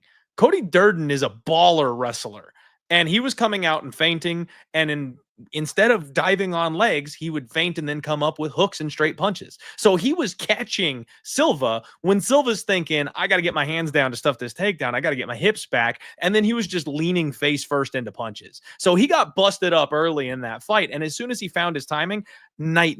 Like Bruno has got ungodly power for this weight class. And it's crazy because little men like that don't usually have that kind of force. Like Mike said, he's a BJJ black belt as well. He's wrestled with Henry Cejudo. So he's got a very, very well-rounded game. And we know Van is not going to even feint takedowns. Like that's not what the kid does. He just wants to come out and bang. He wants to strike with you the whole time. So with those takedowns not being part of the game plan, I don't know that the striking is going to look as suspect as it did against Cody Durden. And then there's a significant power difference between the two. This is definitely a volume versus power type of fight. And then guys, I just want to talk about Charles Johnson for a second. I love Charles Johnson. Absolutely love the guy to death. He's knocked out 2 people in the UFC. One of those is Josh Van, and one of those is retiring Jimmy Flick. Like a guy who's getting cut for going to awful decisions with Matt Schnell in his last fight, a guy that literally retired and then came back. Like that's who he's knocking out. He's not knocking anybody out at this level. So I have serious concerns about him knocking Joshua Van out. On top of that, I have serious concerns about a 23-year-old kid who's climbing the ladder faster than anybody we've ever seen, and then is going in these life and death is the wrong word because most of the time he's whooping the ass, but it's like 29-28 back and forth competitive decisions that he's in. He's losing a round at least in every single one of these fights. Yes, he's getting his hand raised in the end, but he is extremely competitive in some of these spots, and he's getting hurt in every single fight. Now, Ray Tatsuria, maybe not so much. Why did they make that fight? I don't even understand the matchmaking thought process behind that fight. That one made no sense to me, but he got knocked out by Charles Johnson. He got clipped badly by Cody Durden. He got hurt massively by Edgar Chairez. That was the big one for me. Chairez had this kid on skates. He was like stumbling around the cage. And now you're getting the most savvy veteran fighter you've faced so far. You're getting the guy who hits the hardest of anybody you've faced so far. And a guy who's also got a well-rounded game who can mix in the takedowns if he wants to alleviate the pressure and make sure that you're backed off. I mean, if there was ever an underdog opportunity here, it's Bruno Silva. And I actually think the Bruno Silva by knockout at 11-1 is a crazy price tag. From what we've seen from the guy, it only takes 1. And we've seen Josh Van be suspect to giving up that 1. When you have all that volume, you offer up the counter. Like you can't throw that kind of volume and then not also be hit. It's a dual-edged sword is what I'm trying to say there. If I could get my tongue around my teeth here. Yeah, man, it is absolutely a dogger pass situation, and the world is just piling in on Josh Van. What could possibly go wrong at 7-1? This is one where I am more seriously saying that it's dogger pass. Like I've said, it's dogger pass from a betting perspective a couple of times tonight. This is one where I am close to outright saying this is too much for Josh Van at this point. He's had 6 fights in the last year. Like the kid needs to take some time to season up. He's not going to take the belt today. I'm sorry. He's just not that good right this second. And I think we're going to find that out on Saturday. I love it. And the whole thing with giving up a round, that's another good point because he's minus 700 and he's lost what? I think he's only won one first round. He lost all the other ones. Bro, Bruno Silva plus 3.5 on DraftKings right now. The spread, so he can literally lose one round and still win this bet for you, is plus 175. You're getting plus money on Bruno to lose a 29-28 decision. Which is very possible. Because Van does not win the first round. Most of the time. Yeah. But all right, how about you, Prop? Yeah. I like violence here, man. I like fight doesn't go to decision. And like Clint said, man, I actually have a sprinkle on the Bruno Silva KO. Yeah, like Josh Van, man, like as Clint said, like you can't throw so much volume and not get hit hard and get countered. Like, you know, Bruno Silva, man, like he has 4 of his last 5 are knockouts, and he's getting knockdowns in these fights. Like even in the 3rd round against Kopp, like he literally went out there in those first 30 seconds and was trying to take his head off after eating massive shots in those last rounds when Kopp was just moaning on him the whole entire time. And I actually think like the Durden fight in my mind was like not a great look. I know Bruno was getting hit hard there. And I will say, like, Josh Van with his punches, I think rips harder to the body than Kopp maybe, especially with the pressure and the volume, because Kopp just kind of likes to counter off of people's volume. Van's like more of like on the front foot trying to end you with volume to the body. So I feel like this fight is just going to be a straight up war. And as you guys said, like minus 700 and you're always dropping a first round, like why would you want to lay that price? And let's say Bruno Silva does get his ass whooped in the 2nd and 3rd round and he survives an onslaught. That spread is a good bet. So, yeah, I mean, I think this fight ends, though. I mean, you're getting plus money on Van's 2-3 equity and Bruno Silva getting like a club and sub or a KO. So I feel like fight doesn't go should be around like minus 125 to minus 130. So, yeah, I took the shot at plus money, and I feel like someone's going to get served here. Maybe it's Bruno Silva getting served late, but I think Bruno Silva is live to have a big moment in this fight and catch Van off guard, man. Like, Van's getting hit with these right hands. Like, Shirez had him on skates, like Clint said, and he's there to be hit, man. He's there to be hurt. So, yeah, violence here, man. I like violence a lot. I like that prop. That's what I took on Wager Wars. I took the fight doesn't go. Hell yeah, What's man. good, Effie? Make sure you guys are following our guy Effie over here, a major friend of the show. If Bruno wasn't 34, 35, I take that. Yeah, I mean, I'm gonna get there, and like I would play it now. I just think it'll get wider, so I haven't yet. Now what's good, Damari? I think that's how you say it. What a panel, Clint, the bantamweight whisperer, gonna come through this week. Whisperer? Excuse me? What is it? What is it really, Clint? Tell him. Fix that title. King, bantamweight king, sir. Let's go. All right. Next fight up, we're finally on the main card. We got Vicente Luque versus Kevin Holland, and I believe it's your turn, Clint. No, Tyler. Sorry, Clint. First, I'm pretty sure Henry's the same guy from my comments. That makes a lot of sense. Just different username. If yeah, I mean, like if we want picks is the standard he's going off of, sure. I feel like there's like a 30% chance he's trolling, or maybe even 40. Because like this feels like trolling. Oh yeah, for sure. I mean, yeah. There you go, I Clint. think he's the same guy from my comments, so we're good. But then I got to ask you, y'all ever shot a 45-70? And if you haven't watched the Jackson podcast, you missed that because Kevin Holland, that whole thing. You didn't see that? Oh, yeah. Okay. I was like, what rock you guys been under? Dude, that was a whole thing. Yeah, Kevin Holland's probably gonna hit Luque with that 45-70 and put him out here. I don't think Luque can take the shots coming back his way. I don't think he closes the distance, and I think Holland packs him up. Nice tidy little bow on him and sends him packing. Holland by knockout. All right. Short and sweet. How about you, Clint? The only thing that I have to add to that is we've got to address the elephant in the room that is Kevin Holland's takedown defense.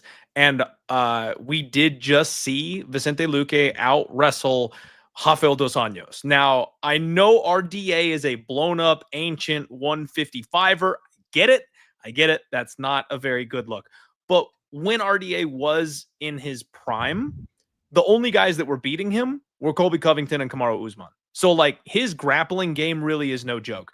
So if we get Vicente Luque understanding the assignment, coming out with his wrestling shoes on, Kevin Holland has never met a Darce choke that he didn't fall in love with. So I think that we got to just say that there's the submission opportunity here for Vicente Luque. That's all I've got to add. Besides that, I'm in the boat. I absolutely think it's Kevin Holland, and I think it's Kevin Holland by KO. He's just such a different person at 170 pounds compared to when he's fighting at 185.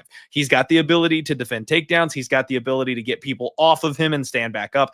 And then his power is something different at 170 pounds. The guys at 185, they can take 1 or 2 shots and hit the hips. Guys at 170, not so much. So yeah, I think it's Kevin Holland by knockout as well.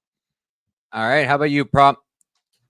Yeah, I'm on the Holland side here. I parlayed him in -225 with Wang earlier in the week. I agree with Clinton Tyler. I think it's going to be a KO. I don't think Luque's chin is going to hold up. And at the press conference today, it was pretty funny. Like Kevin Holland got asked only one question, and he said to Vicente Luque, he's like, "What happened in the Buckley fight, man?" And like he just kept looking at him, and Luque didn't have anything to say because like Holland knows it too, man. Like I think Holland's going to go out there early and try to pour it on. And if Luque, man, if Luque tries to like be the old Vicente Luque, he can make it dirty. But I just don't think that's going to happen, man. I think the 5 inches of reach, I think the power, the durability edge, the athleticism is all on Kevin Holland's side. So yeah, man, Kevin Holland by KO. I think Luque's scared too. If I could, Mike, just jump in before you go. For sure. Because that Buckley fight, man, he took a couple of shots and went, like it wasn't a spot where he was really out. And then he was more interested in self-preservation than he was in doing anything offensive. And frankly, guys, that's when I'm a gambler. I want to make money. And then I'm a fight fan. I like watching people get knocked out. But I don't want to see people lose unnecessary brain cells. Like I want him to be able to remember his grandkids' names at the end of the day. I think Luque's at the point where he needs to hang it up. And we know the UFC will bring a guy out for 1 or 2 more, even when they hit that point where it probably should have been curtains. So yeah, I think that's where we're at. I think Luque is going to get knocked out viciously once or twice more, and then he'll call it a career. Yeah. So I'm not picking Luque, but Henry will still be upset because I am going to say it's dog or pass for me. Look, we have to say it every fight now. Yeah. At the end of the day, Kevin Holland -280. It was one fight ago that we were all throwing him in the garbage and saying never again. And then he wins against Gunnar Nelson, and now he's -280. I get it. Luque doesn't like to be hit. I think that's a fact. I think that at this point is a fact. It might not be that he doesn't like it. I think he's genuinely concerned because he had brain bleed. And that's why he came out against RDA. And for the first time in his life, shot 1 million takedowns and out grappled somebody. And yeah, RDA is small, but RDA is also a stocky, strong dude. And he's a good grappler in his own right. So I didn't see that coming. I didn't think that was on the table. I didn't think that even if Luque didn't want to take RDA shots, that he could do that. And he did. He did do it. And there's this narrative going around that Holland is he only struggles with grappling if it's at middleweight. Tim Means took him down twice. Alex Oliveira took him down twice. Gunnar Nelson took him down 3 times, controlled him for 9 minutes. Like, at the end of the day, we have to accept this dude's takedown defense is just not getting better. And he's still not great off of his back. Is he dangerous with the submissions? Yeah, he is. But I think Luque is too. Do I think Luque subs him at a high clip? No, but I think it's on the table. At the end of the day, Kevin Holland fights are very volatile because you never know what you're going to get, especially when he's -280. And I think almost anything can happen in this fight. And Luque's +240.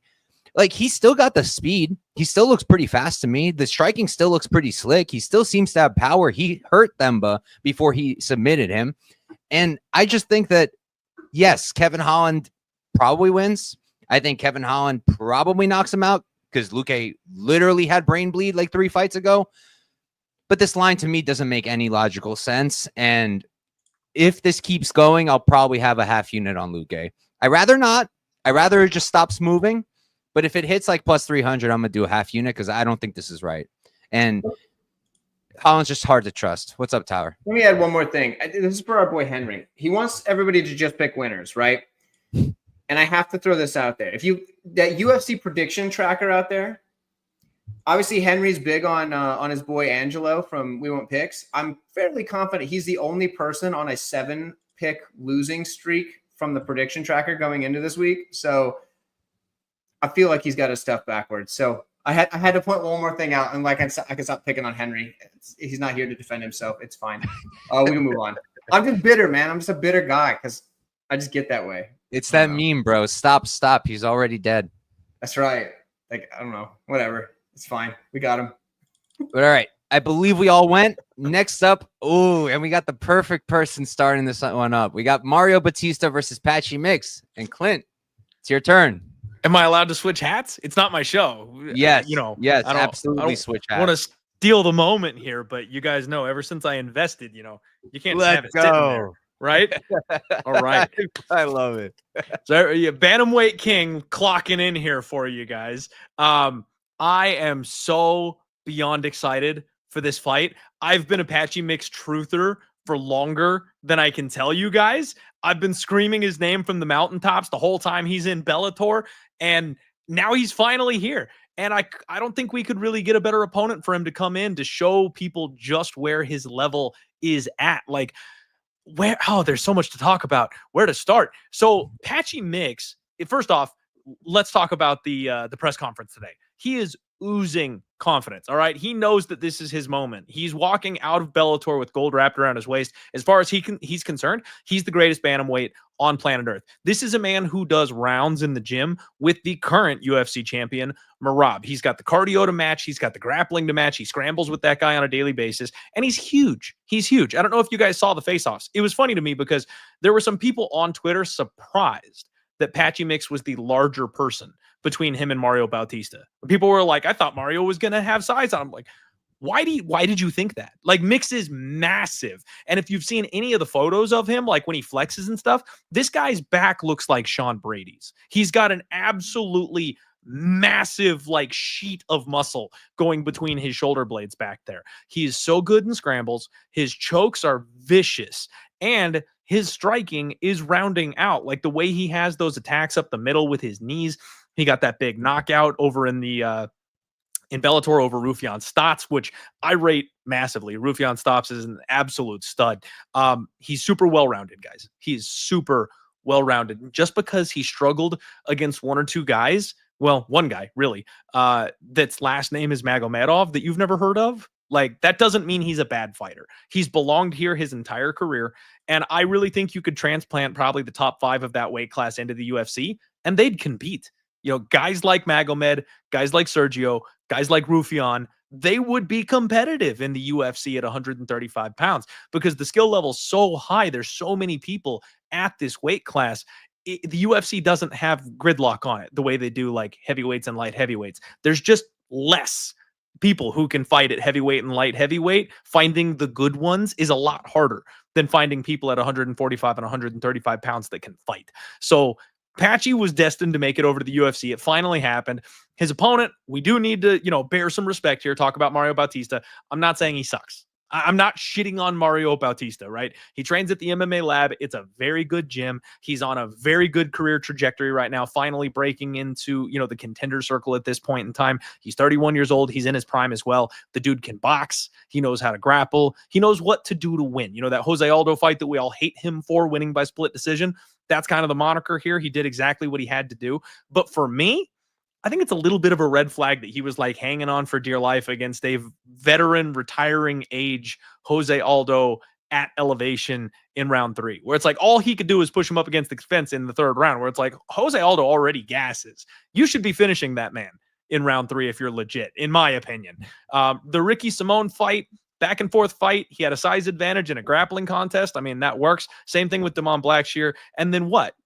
Benito Lopez, Brian Kelleher, Jay Perrin. Like these are not names that I'm impressed by. He got submitted quickly by Corey Sandhagen, knocked out by Trevin Jones. I don't think that Mario Bautista is the next title challenger, guys. I really don't. Like as impressive as he's been to this point, I think his ceiling is about where we're seeing him right now. He's going to be the better boxer than Patchy Mix. However, Patchy Mix is longer, he's bigger, he hits harder.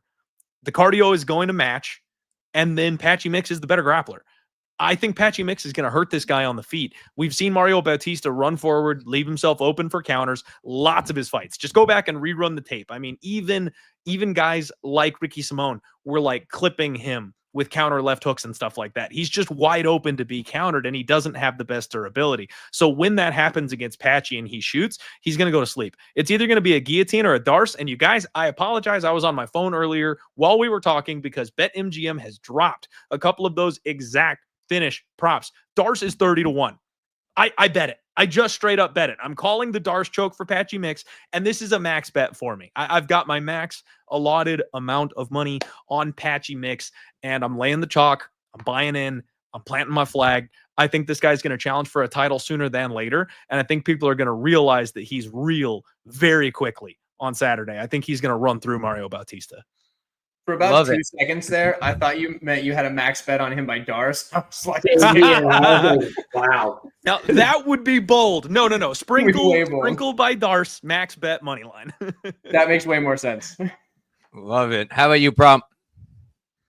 Yeah, so I actually played Mario Batista decision only. So because I think all the finishing upside is on the Patchy Mix side. Like, the only thing that scares me about the Batista side is that he always gives up his neck when he tries to get back up. And Simone did have him in a front choke attempt. Blackshear could have went for a gilly, but he didn't pull for a gilly. Like, if Patchy Mix gets your neck in any way possible, like, his guillotines, they're crazy, man. Like, I went back and actually watched all the guillotines that he has throughout his career. And it's just when these people put their neck in any place against him, man, I think it's over, man. So Mario can't really shoot takedowns here, man. He's got to use his striking. He's got to use his footwork. And I honestly think, like, Patchy at range, I think he's good at range, but he kind of only likes to throw, like, the jab, and he likes to only throw inside leg kicks. Like, I know that he had that great knockout with that knee, but I think Mario's going to be higher volume at range. I think he has better footwork than Patchy. I think he's going to be able to work the leg kicks. And his pressure, man, like,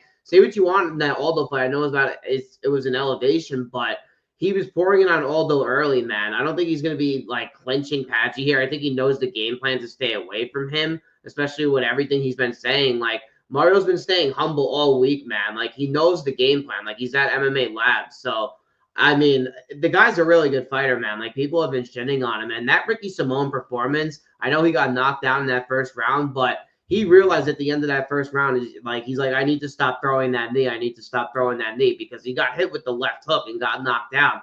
And that second and third round, he absolutely poured it on Simone, almost got him out of there in that third round. And Patchy got hurt in his last fight twice, man, in the second and in the third round.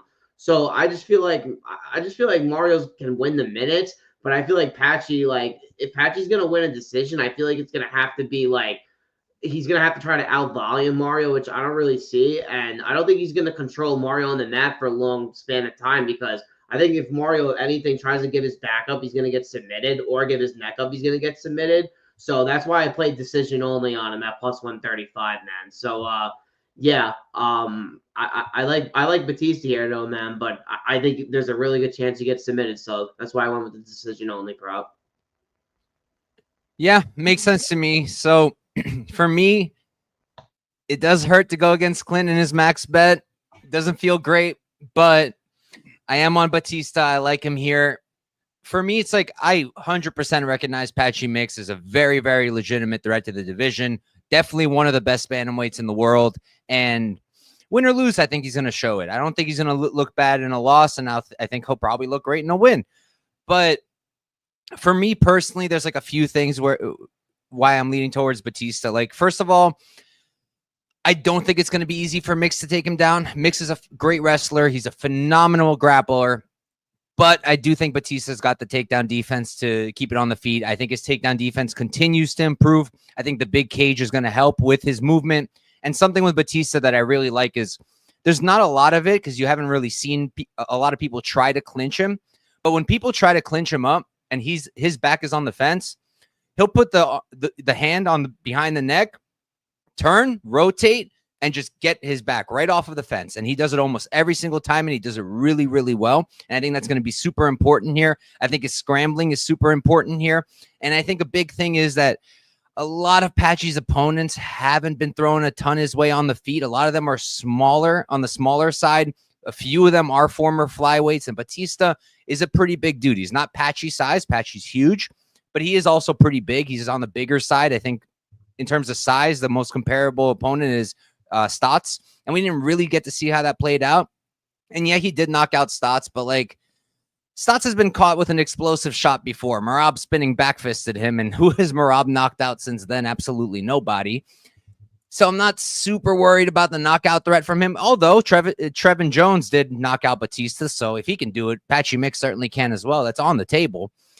But I just think that I don't think Batista should be the underdog. I think it should be Pick'em at worst, personally. And I do lean towards the Batista side. I am picking him to win, just the better striker, and I think he's going to be able to use that movement, keep his back off the fence, and keep it on the feet for the majority of the fight. I do think he's going to get taken down. I think that's inevitable. I think he'll get taken down, and there's probably going to be at least one point where I'm clenched and I'm like, oh my God, that guillotine's in. This might be over. It's possible. It's very possible. But for me personally, it's dog or pass. I like the Batista decision prop too. It's like plus 260, plus 275. I think that's pretty nice. And one other thing I wanted to mention was Batista's also, in my opinion, he's at the best camp for bantamweight that you could possibly be at MMA Lab, training with guys like Sean O'Malley, training with guys like what's that dude's name was about to fight Peter Yan for no good reason? McGee. Like, it's a really, really good camp for bantamweights. I love that. And we're still seeing improvements with them. Oh, and one other thing I wanted to say. Somebody in the chat was like, where is it? So Damari here. So I don't really know what fights you're really talking about other than Aldo, because that's really the only fight where Batista was chilling in the clinch was against Aldo. And like, to give him some credit, I know Aldo's on the older side and he's retiring, but Aldo still has it with the hands. It's still there. He's still a really good striker, and his takedown defense is still ridiculous. Like, nobody's taking him down. Merab couldn't take him down. Literally nobody's taking him down. So that's why they kept getting stuck in the clinch. But yeah, long story short, dog or pass for me. I am going to pick Batista to win. I'm picking the dog, but Mix is the real deal, and I definitely wouldn't count him out. How about you, Tyler? One thing I do want to mention is you did mention the big cage. Patchy has spent most of his career fighting in an even bigger cage. In Bellator, it's 36 feet as opposed to 30. So I don't think the big cage will be a problem whatsoever, at least for that. I feel like he's fought people who also move well, but in a larger area. So there's that. I will say, though, the UFC jitters make me nervous for him a little bit, because even though he's fought in Bellator, PFL, all these, well, I guess he kind of fought in PFL. Not really, because they wouldn't book him for fights. Which they never booked him. I don't think he officially fought under the PFL banner. Yeah, I don't think it ever officially counted. But he fought in Champion Series when they owned it, right? But it wasn't technically PFL yet. Yeah, it was when it was the, like, when they did like the, you know, whole thing. But PFL loves having 18 different brands for no particular reason. Yeah. So either way, point is, I think that it's going to be one of those things where there's the possibility that the jitters mess with him a little bit. It is different when you get to the UFC. Everybody that's come over has said that. But at the same time, I think Patchy Mix is going to be the better fighter. So I'm staying away as far as a bet for the simple fact that I do worry about the jitters. But I think Patchy Mix wins. So outside of something like that, if Patchy Mix was the underdog here, I'd play him. But he's not. And I'm totally content just figuring that out, taking some notes. So we'll take Mix for the pick and just divide the panel 2 and 2. There we go. Perfect. All right. Before we move on, we've got 3 fights left, and we've got 102 people watching right now. Only 21 of you are on YouTube. The rest of you are on Twitter. If you missed what I said earlier, all you got to do is leave a comment in the live stream comment. And if one of my lottos hits, I'll give one of you guys $100. It'll be random. It'll be a wheel. It'll take you 10 seconds to switch from Twitter to YouTube and leave a little comment in the live stream. Maybe you can even argue with Henry, because Henry's over here tweaking and he can use a good argument. Dude, I swear, if you give Henry that $100, I'm coming to New York and slapping that shit out of your hand. Honestly, I had the same thought in my head. I was like, do I even include him? But I have to include him, and it would be really funny if he won. But all right. No. Moving on, we've got Joe Pyfer versus Kelvin Gastelum. Prop, you're going to start us off. Tyler, I need you to moderate because I got to run to the bathroom. Oh, okay. There we go. Tear it up. Yeah, so I kind of like the overs here. I like Piper by decision. I feel like Gastelum can survive here. I know Piper brings it early, but I feel like he knows that Kelvin's durability is there, man. Like I know he's been like a complete jackass, like with the media this week. Like I feel like he does need a humbling, but I like Piper though, man. Like he's good, man. He's got good grappling. He's a good striker, and he's fun to watch, man. So.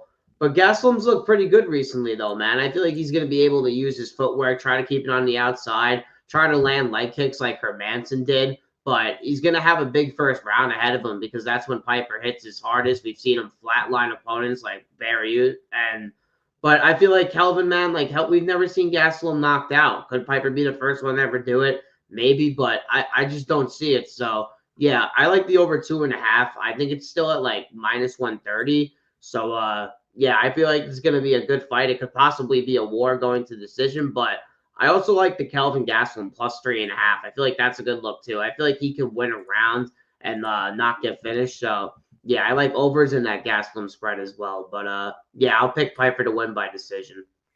All right, and since Couch is gone, I guess I'll jump right in. So I think this is kind of one of those things where Piper could win anyway, right? He could be the first to knock out Gastelum because if Piper does one thing really well, it's hit really hard. But he doesn't do just one thing really well. He can grapple pretty darn well. He could win a decision here too. I mean, it's a 3-round fight, and the first 2 rounds, I feel like he's going to look great. It's that 3rd round that people are going to probably question a little bit because of what we saw in the Hermanson fight. But that was also a 5-round fight. This is a 3-round fight. I feel like Piper's the better fighter, especially at this point in their careers. Kelvin also hasn't looked like he's really taking things as serious as he once did. I don't think that's crazy to say.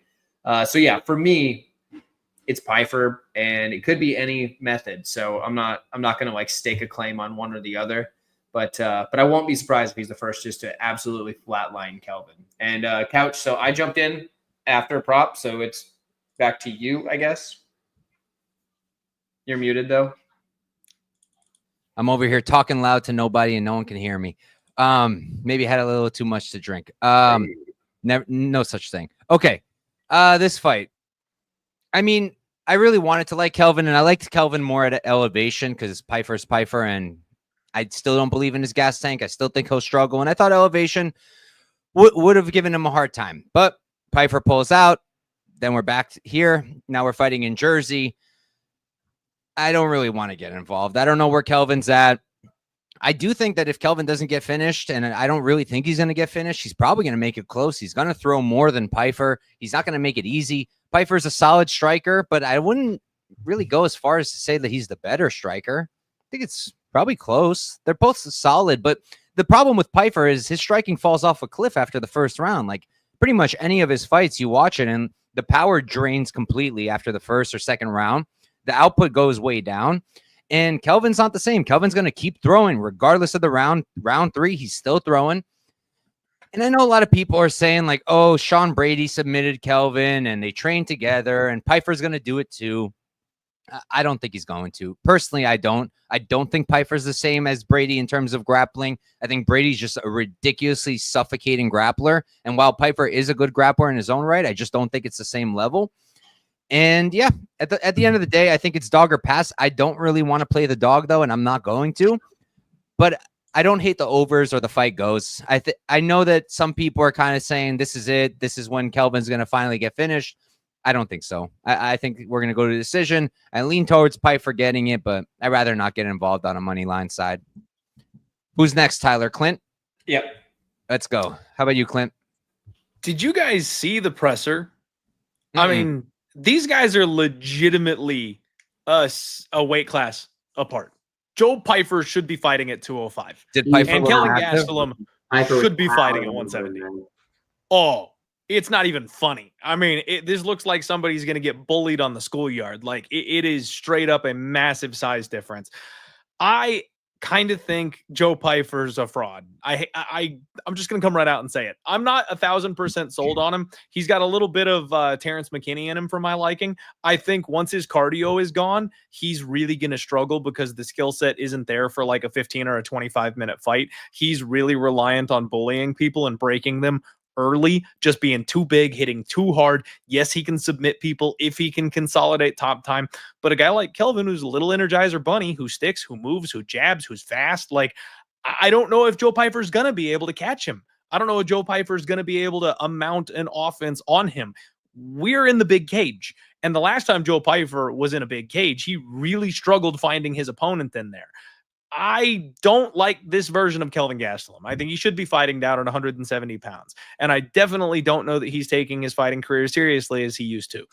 Joe Pyfer just straight up ducked Mexico because of the elevation and got a much better opportunity to win the fight here without dealing with the cardio concerns. So I kind of think he's got an opportunity to win here. But like you guys said, I don't know that he's finishing Kelvin Gastelum. Even as Kelvin gets a little older and a little less invested, he's durable as all hell. And I don't think Joe Pyfer is as good as Sean Brady. So I don't think he's going to be able to just smash the guy and submit him whenever he wants to on the ground in this spot. So yeah, I kind of think it's an over, and I wouldn't be shocked by him like narrowly getting a split decision win over Kelvin Gastelum, where it's like, God, that was tight. Everybody that bet Kelvin is going to feel like they got it. They're on the value side. And then the UFC machine is going to go ahead and give the decision to be Joe Pyfer. So I think it's Joe Pyfer. I think it's Joe Pyfer by decision.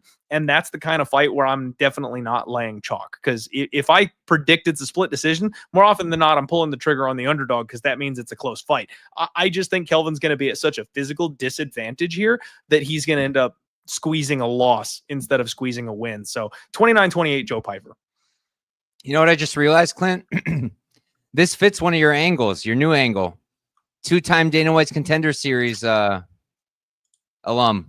I Joe said Pyfer. The 2 times Contender Series alums are bad. Now, I did say that guys like Bo Nickel and Joe Pyfer might be the exception to the rule because there was so much hype around them. They brought them back for a reason, or like in Joe's case, you know, his arm got snapped off, you know, freak accident with a takedown. So they brought him back. So I'm not quite sure if he counts. If he loses to Kelvin, he'll count for the sample size. How's that? But if he wins, absolutely not. If he wins, no way. No way. All right, how about you, Prop? Oh, I already went. I'm on the over here. Right, I wasn't here. Okay. Moving on. We've got the co-main event of the evening. We've got Juliana Pena versus Kayla Harrison. And I guess it's my turn. So, yeah, I mean, what am I supposed to do with this? I feel like you can't really do much unless you're betting Pena. I went into this looking for a reason to bet Pena. And I will look to do it live. If I'm going to do it, I'm going to do it live, because going through it, I came to the conclusion that I'm 90% certain Kayla Harrison wins rounds 1 and 2. I'm 85% certain she wins round 3. And then that just leaves 2 more rounds for Pena to work with. And then if I'm live betting, I'm probably going to get a pretty damn good line on that. My main concern with Harrison is I think this weight cut is just too much for her. I don't think it's sustainable. I think she's going to make it this time. She's going to make it against Nunes when she fights her. Nunes will beat her. Clint will cash his futures ticket. And there we go. But I do think that the weight cut is a problem. And we haven't seen her at 5 rounds at 135 before. And even at 155, she has slowed down in round 5 and round 4. To her credit, she still got takedowns in round 5 against Larissa Pacheco in there. I believe it was the 3rd one. They had 3, right? They had 3 of them. But I do think she's going to slow down. And Pena's not going to go away. Pena's not going to be easy to put away. Pena will fight for your money. Pena will fight for herself. She's an absolute dog. As much as I don't love the personality and the persona, I have to recognize she's very tough. And you don't win the championship belt 2 times by accident. You know, you have to actually earn it. And whether some of them were crazy situations or not, or whether she deserved the decision over Pennington or not, it was close. And she's a tough fighter. I do think the takedowns will come easy for Harrison. I do think a submission is live. I do think a TKO ground and pound is on the table. Personally, I lean towards Pena surviving and making it all 5. So if I had to make a play right now, it would be Harrison decision. But I'm going to stay away, and I'm just going to watch. And if live, I see that Pena's getting cooked for the first 2-3 rounds, but she's like plus 2,000 and we still got 2 to go, I'll probably throw a couple bucks in there, because I am concerned about what Harrison's going to look like at 4 and 5. Like, usually fighters won't even tell you that they're struggling, but she says it. This weight cut's not easy for her at all. So that is a problem, and that's why I don't think you can lay minus 800 on Harrison, but I do think she should get it done. How about you, Tyler? Yeah, I'm on Pena. I think she wins. This is the other fight where I got a bunch of crap in the comments because some dude was like, "You're only supposed to pick winners," and they're like, then just look at the odds and pick the favorite. If you are saying that you should only pick the person that is supposed to win, why are you watching my show? Go do something else with your time. You're stupid. And did your parents raise you to be stupid? Is that it? If so, shame on them. Shame on your parents for that. But back to it. Pena's probably going to win this because she is a dog. Girl's gritty ass all get out. And I understand Kayla Harrison is the more technically skilled, but in a fight, sometimes if the skills are close, which I think on like a scale, when you can put all the skills together, they are kind of close. I think that one particular aspect is very, very much weighted for Harrison for sure. I think Pena's the better striker, even though there's moments, everybody points to the highlight, it's of Nunes knocking her out. But at the same time, Pena's got better striking than Harrison, I would say, as far as cleaner. And I think she's way more of a gritty fighter. And it came out to, I think it was in an interview this week. I can't remember when it was, but Pena was talking about some fight she had with some like line cook or something back in the day in like the alleyway. And it was like some dude. And I'm like, what? And like, it's just, like something she was saying, but I'm like, dang, like Pena was out there. She was a dog back in like, back when she was like fresh out of high school and stuff. So like girl's been doing it for a long time. Girl's got grit. That is one thing we know for sure. I think she's got enough grit to get this one done. Could she lose? Yeah, for sure. It's an MMA fight. Anything can happen. But I think Pena can get it done here. And I think it's going to be an upset that a lot of people are going to be really, really bummed out about this late in the card. So give me Pena. What do you think it looks like? I think it looks like the first round for Harrison and the second round possibly for Harrison. But I think Pena has a couple moments here and there. And I think the fight slowly starts to switch the other way. Or there's a chance that the first round looks like Harrison until the end of the round when Harrison's cruising and then she just gets clipped. That's possible too, because Pena's a dog, like I said. So I do think the early minutes favor Harrison. I think that's, she's a physical specimen. Something that my wife pointed out to me today, though, is that she's it was some stat about how Harrison has had more weight still to cut than any of even the bantamweight males on this card at this point, like today. So that's a lot of weight for her to still cut. So that could end up backfiring on her as well. We know that she's a very thick person. She's a big woman. So yeah, I mean, there's a lot of things that could go wrong for Harrison. There's a lot of things that could go wrong for Pena, but give me Pena. All right, there we go. How about you, Clint? Yeah, I respect all of the Juliana is a dog takes. I definitely spoke a little bit about that on my Monday show, and I am a guy who cashed a ticket on Juliana Pena over Amanda Nunes. When she pulled off that upset, my whole thing was that Amanda was kind of done. The whole nose thing, the breathing, it all kind of went into the perfect storm for me to pull the trigger on the underdog there. Got a little lucky, obviously, for that to work out the way that it did. But I'm team Juliana probably more than most people. You know what I mean? I think Kayla Harrison's going to submit her in the first round. I think she's going to make this look easy. And I know a lot of people are like, well, Kayla TKO. It's like, no. Like, guys, she came into the UFC in her debut and she made Holly Holm look like an amateur. Holly Holm has built a career in the UFC of bullying women up against the fence and being so physical and strong that they were incapable of fighting back. That's her whole game plan, is hold you against the cage for 25 straight minutes. And she did that until she was 42 years old. Nobody could stop her. And Kayla said, bitch, get on the mat. Like, it wasn't competitive. And then once it got down there, she strangled her very, very quickly. She made Holly Holm look like it was time to hang it up. Now, Ketlin Vieira, something that I missed when I was breaking down that fight that I do want to go back and talk about is Ketlin Vieira's actually got really, really good judo. And that's kind of the key, because Kayla Harrison is not just a wrestler. She's a judo player. And I've always said that judo and women's MMA is a cheat code because they're so much lighter than the men. I know it doesn't make sense. It's like a 100-pound bag of sand versus a 100-pound bag of feathers. They're both 100 pounds, right? But like the way the women can throw each other with hip tosses and stuff, it's different from the way that men can do it. And it works extremely well in women's MMA. And guess what?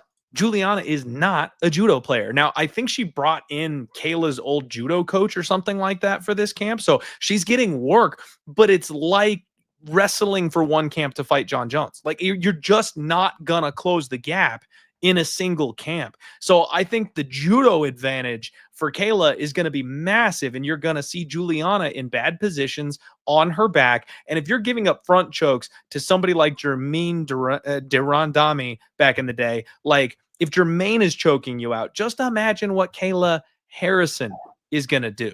Like Amanda Nunez beat the brakes off of her for shits and giggles. Like she just kept tearing her up because she wanted to extract her revenge in that fight. She was knocking her all around the cage and just kind of having her way with her. Amanda's a striker, guys. Like if Amanda can out wrestle you and get on top of you that way, I promise you Kayla can too. I think it's going to be quick. I think she's going to get on top of her and she's going to snap her off really early. All right. How about you, Prop? Yeah, I like Harrison here, but I like the TKO actually. I played the KO at plus 330, and I played the round 2, round 3, and round 4 KO sprinkles.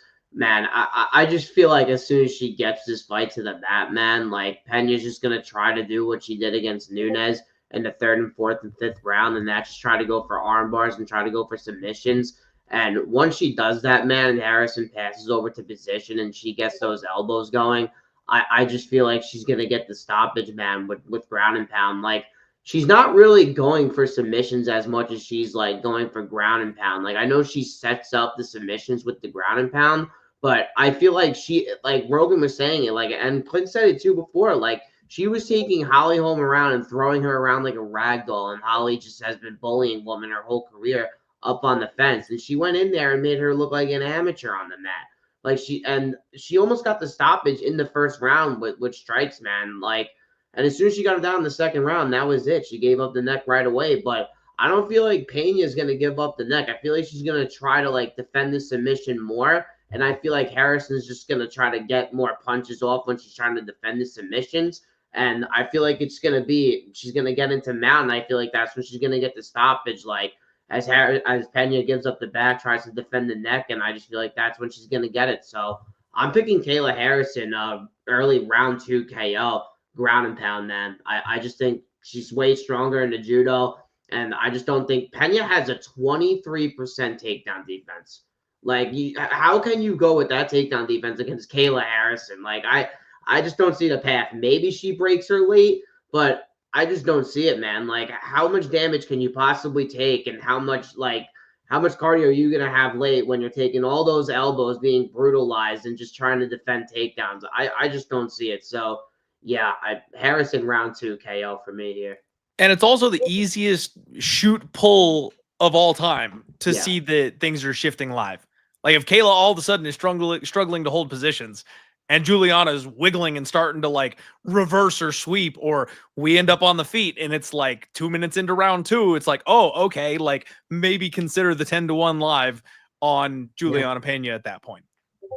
And it's probably going to be even wider than 10-1, to be honest. Yeah. I mean, if she gets taken down and survives a beating in round 1, yeah, they'll give you 12, 15-1, something like that, because she's such a big favorite right now. She's already 7-1. But all right, before we move on, I just want to put this out there because I just got somebody messaging me about it. There's another couch MMA picks coming around here now, around these parts. It's not me. I've seen it. Me. And he's actually got a great ROI this year, but it's his 1st year tracking, and he is not me. I'm sure he's a nice guy, but I don't like this. I don't like this one bit, I'll tell you. Yeah, all right. It's like we got 2 gurus too, and it drives me nuts. Well, there's like 17 gurus, but that's pretty like, okay, it makes some sense. Like, if you went with guru, it's your own fault. Like, yeah. But like, I mean, come on, dude. I'm the couch warrior. Been doing this for 4 years now. Get out of town. Pick a different name. But all right. He looked love seat or sofa, not couch. The MMA love seat would be just... Dude, that would actually be a good name. Or how about MMA bench? Accessible to everybody. It's great. Just not couch. Pick anything else. MMA bed. There's so much furniture. The MMA futon. There is a lot of furniture. Like an MMA bed or something like that. If there's an MMA bed, they've won the game for names. What we need is MMA top bunk and MMA bottom bunk. Have like a pair of guys that do a show together every week. That's perfect. Tyler, that's our new names, bro, for the panel. Are you top or bottom? Honestly, I slept on a top bunk for the first time ever last weekend, and I'm scared of heights, and it was actually kind of cool. Bottom? It's pretty cool. You get to see everything. It's like you're a cat. But all right, yes, that did not fly over my head. I chose to ignore it. You're a professional. I appreciate it. But all right, moving on to our main event of the evening. We're about to hit 2 hours here. We've somehow made it. We got Merab Dvalishvili versus Sean O'Malley, the rematch, and I am very excited for this one. Tyler, start us off. Yeah. Okay. So I need to bring this up first. A buddy of mine, his name's Levi. He hit me up and he was asking me what I think about Sean not partaking in all those activities, right? And if I think that's going to play a difference. And it was interesting. There he goes, Levi in the chat right there. That's my boy. So his hot take was that it'll actually be worse for Sugar here because he's been spending a lot of time focusing on the family and things like that, and he's been really focused on this fight and all that good stuff. But he doesn't really have that thing that's like his release. And correct me if I'm missing something here. But it's one of those things where he's got too much focus and hasn't had anything to take take the edge off kind of thing. And some guys seem to need that. So Levi made the point that is a way that this could backfire on him. And I hadn't really thought about that, honestly. I hadn't considered that making like a positive, healthy change, like typically like things that are generally considered to be healthy, positive changes for yourself could in some way negatively impact you. I'm not saying that they will, but it's definitely a possibility. And like, at first I was like, man, that's a hot take. And then I was like, but it's not impossible. That is definitely a thing that could happen. So that'll be interesting to see. Generally, I do think that those decisions probably helped him in his training, but I don't know that that's going to change the outcome of the fight. I think it's good he's making the changes, I suppose. But I think the fight is going to be similar to the last one, where if O'Malley wants to win, he has to put Merab out because you're not going to outwork the guy. Yes, he could win a decision by like dropping Merab in 3 out of the 5 rounds. That's a pretty unlikely thing to have happen. It's possible. Again, it's possible. But I think for O'Malley to win, he's going to need a finish here. And he can do that. He definitely can. But I think it's going to be tough. It's really, really tough to do. But Merab's been hit and wobbled many times. So it's one of those things where I keep going back and forth on how I see it. And the way that I see it is Merab probably wins this fight. But I don't think Merab finishes O'Malley. So if you catch what I'm throwing here, there is a play on the finish only market for O'Malley as like a possibility. I just don't see Merab finishing O'Malley. But I'm rooting for O'Malley. I want another champion from the US. We don't have enough champions from the US right now. Hurts my heart. So I'm rooting for O'Malley. Then I'm picking Merab. All right. How about you, Clint? Yeah, so I think that this is the first time Sean has ever had to lock in his life.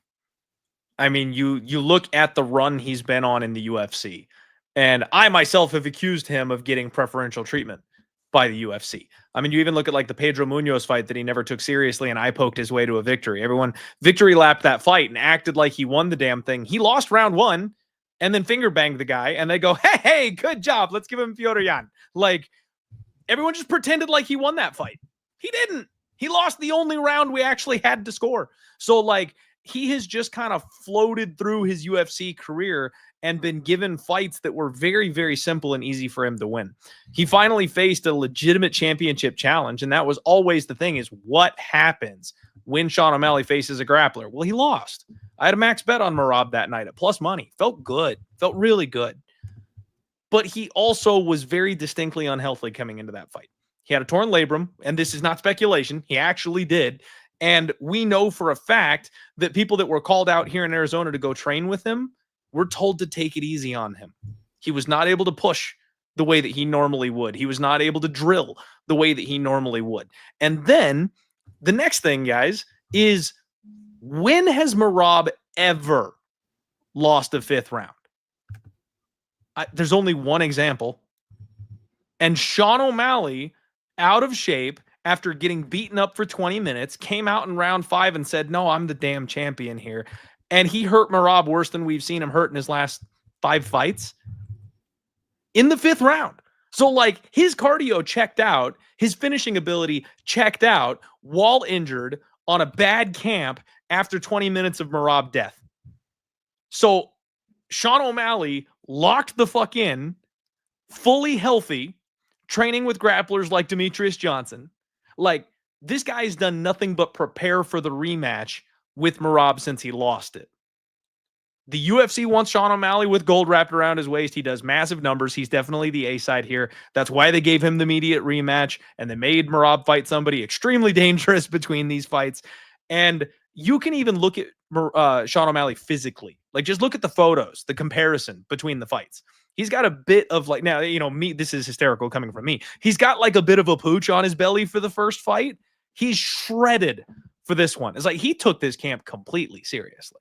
So he's done everything he can preparation-wise, health-wise. He's shutting down all of the extracurricular activities. He is zoned in 1,000% on this fight. And I actually think the game plan got given to him by Umar Nurmagomedov, because Umar didn't go out there and try to out-grapple Merab, at least not initially. The reason he lost that fight was because his corner told him to grapple in round 3.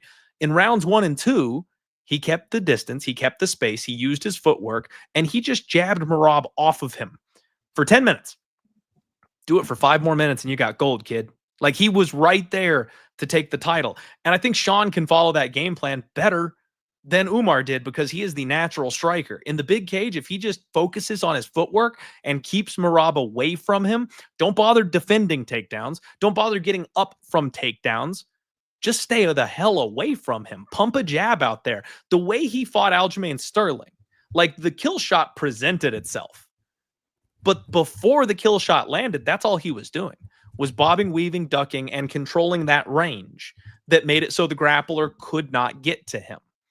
So I think a fully healthy, reinvigorated Sean O'Malley, who's younger than Merab, who has now felt what Merab is within the cage, is going to make the proper adjustments to come back out here, and he's going to find a way to bank 3 rounds, you guys. I've got money line Sugar Sean O'Malley to win his title back, and I love the decision prop at 6-1. Now, the KO could present itself again. It absolutely could, especially if Merab gets in a spot where it's like, you know, he's down 3-1 and he's got to get desperate, or if it's 2-2 going into the 5th or something like that. The kill shot might open up. We have seen Merab hurt before, for sure. But I think Sean is going to be solely focused on not letting Merab touch him and less focused on, I got to land the big punch. And in that circumstance, he's going to do whatever it takes to win. I think that we're going to see a 3-2 Sean O'Malley decision. And at 6-1, I can't help it. I love that number. I like it. How about you, Prop? Yeah, I'm on O'Malley as well. And I think something to mention, like, he was hurting him with those teep kicks to the body in that round 5. Like, if O'Malley keeps going to the body early, like, he didn't go to the body with those teep kicks in the first couple of rounds because I think he was too afraid to get taken down. Now I think he has more of a game plan going into this fight to, like, actually throw those kicks early and keep his range. Like, if he could do that early, like, it was literally 48-47 on 2 scorecards and 149-46. Like, if he works the body early, I think he can win. I think he could win a pretty clear decision, if I'm going to be quite honest. Like, I think this line should be way closer. I think Merab should be around like minus 200, maybe like minus 190. Like, I do like O'Malley here, man. I think he's going to out-volume him on the outside. I think he's going to be able to stuff takedowns better than he did in the last fight. And as Tyler said, like Merab, like I don't really see him having so much finishing upside. And I think O'Malley has really good decision upside and more finishing upside than Merab here. So yeah, I like O'Malley at these odds. Like you're never getting O'Malley at these odds. Like if he wins this fight ever again at big plus money. So and Umar, man, like Umar was doing what Clint said. Like he stood on the outside and he was tagging Merab, and he went out and wrestled and gassed himself out, and that's when Merab was able to get him down. So Worst night of my life. Yeah, man, it was crazy. So, and he was a plus 250 underdog in that fight, and now you're getting O'Malley at plus 270. Like the line is completely flipped from the last fight out. So yeah, because Merab has a lot of aura coming in, and like is his toe like broken?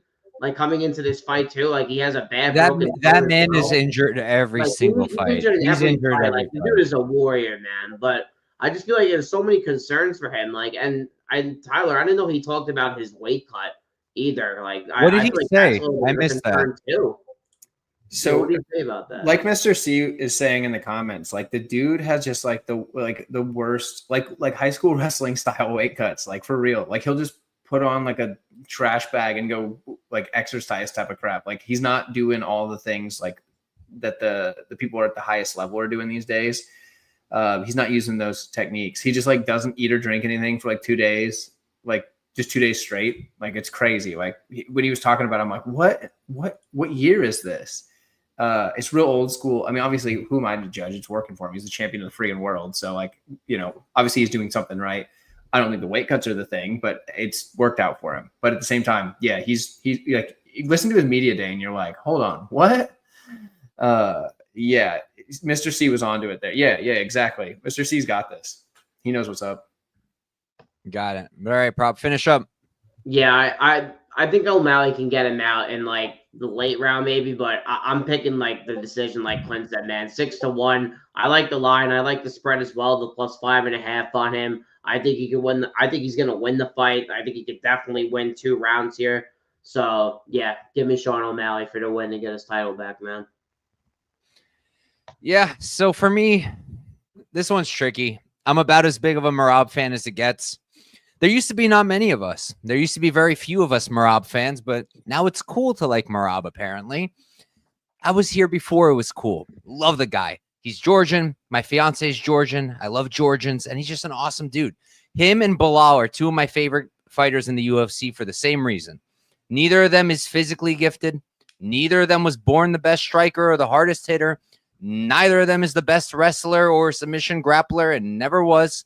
But they just work harder than everybody else. And that's why they became champ. And that's why I love both of them, especially Merab, because he's just awesome. He's also hilarious. The dude is so funny. I've always thought he was jokes, from him throwing his head into ice to the whole doctor thing when he said Henry Cejudo had brain damage. He's the man. That said, and I also, like Clint, I max bet him in the last fight. But we were working with a way different situation, way different odds. There, I was called crazy. It's funny because then if you picked Merab, if you bet on Merab, you max bet Merab, I got so much hate that I actually did a victory lap for once, which I never do. I just got so many comments. Everyone said donation, donation, donation, donation. Now, if you're betting Sean, that's the donation and Merab's the lock. The way things change, it's just crazy. But look, I had a max bet on Merab. And at the time, I was literally watching this fight live in Georgia, outside with like 10,000 people on a big screen. It was the coolest thing ever. So at the time, I did think it was 4-1. I thought Merab just dominated 4-1. And I can still see the argument for 4-1. But I've watched it back a few times now, and personally, I had it 3-2. I thought 1 and 2 were Merab, but he didn't separate hard. Round 3, I thought was very close. But the only thing I really felt like Merab did of substance was like when he held O'Malley against the cage and like kneed his thigh. That was really it. And then O'Malley started to land some shots. I thought he stole that round. 4, I thought was the clearest one for Merab. And 5, I thought was the clearest one for O'Malley. So I thought it was 3-2 Merab.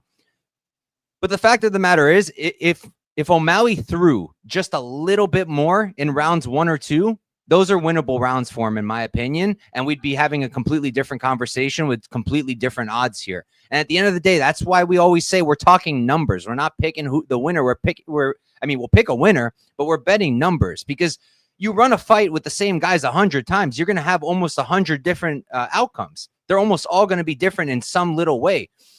And I think that O'Malley 100% can win a decision. I actually don't think he's going to knock out Merab. I think that's a low probability for me personally. I know Merab gets hurt, but I think his recovery is just on a different level. And I don't think so. I mean, it's MMA. Anybody can get knocked out, but I don't think it's going to happen. I still think the most likely outcome is a Merab win. I don't really buy into all the narratives. I get it. Sean was injured, his hip, whatever. Merab is injured literally every single fight. So I don't really care about that. But narrative aside, I still think O'Malley can win this fight just by coming in here and throwing a bit more. I also think he was scared to throw the kicks. And we saw that because in round 5, he finally threw the kicks and they started working. He was like, oh, let me just do it some more. I don't think he's going to be worried this time. I think he's going to be throwing kicks. So like I said, I still think Merab's going to win. I think the pace, the pressure, the output, the cardio, just it's very hard to deal with. I think there's very few people who can beat him. And the only one who I would like probably pick outright over Merab right now is maybe an Umar rematch, maybe. But outside of that, like, I think Merab's probably going to stay champ. And I don't really want to play the Sean money line because I think we're about close to accurate. But I think the decision is off. I think if you were to make a play in this fight, I think the most bettable line is Sean by decision at plus 600. I just don't think that's correct. I think we go to a decision here at a very, very high clip. And I think if Sean just throws a little bit more and we have the same fight as last time, Sean can win this fight. So that's where I'm at. I want to add something. When I said that the decision no action play on O'Malley is something that I could play, it's not because I think he knocks out Merab at a high clip. It's that I don't think Merab knocks out or submits O'Malley. And I fully expect that you just get your money back in a push situation. So that's what I was getting at with that. It wasn't that you don't lose money if it's just a push. So it's like, okay, O'Malley has the finishing upside by a pretty high clip, in my opinion. I mean, it's been a long time since Merab's finished someone. And, you know, that's kind of the way he fights. When was the last time? Marlon Moraes, right? Yeah, it might have been, right? Yep, yeah, that was the one. Yep. That was forever ago. And then before that, it was Stotts, before the pre-UFC. Mm-hmm. Mm-hmm. So it's not like he's like going out there and finishing people left and right, but someone who does finish a lot of people is O'Malley. So it's silly that he's talking about finishing this fight. I'm sorry. Like, Merab is not a finisher, and he doesn't have the skill advantage to do the finishing. So I actually think he could put himself in dangerous positions. He's talking like Bilal out there, and that's how Bilal lost his belt. So one more factor for me on the O'Malley side of things. Yeah, I'm rooting for O'Malley. It's hard to pick against Merab at this point. I'm 100% rooting for Merab. 100% rooting for Merab. But Couch, I'm with you, man. It's been Merab season for years now, and getting plus 200 against Piotr Jan, like getting plus 130 against Sean O'Malley. It's like that. These days are just long gone. Got to jump ship. I should have gone against my soul read and bet him at plus 220 against Umar, but I really thought Umar was the chosen one. So now we're back on the dog train, man. I just can't lay this price tag when it's been pick'ems and he's been the dog literally in every fight up until his belt. It never fails, you guys. When somebody is an underdog all the way up until the point they finally get the public respect, as soon as they become a favorite, that's the fight they lose. Tyrone Woodley, Bilal Muhammad, Merab. Well, Merab did just win as a big dog, but second fight over. Favorite, though. That's my point. He was an underdog as the champion. He still was the underdog. True. He didn't get the respect against Umar. Right. Now he's got the respect in the rematch against Sean O'Malley. That's a fact. But all right, guys, that's it. That's UFC 316. We've made it through. Been a fun show, an interesting show, a productive show. Thank you to everybody watching. We still got over 100 people in here, and it's now 11:20 p.m. Eastern time. So we appreciate every single one of you. I'm going to pass around the mic to everybody. We're going to talk about what we got going on this week, and then we're going to get out of here and go to bed. For me personally, I'm done with content.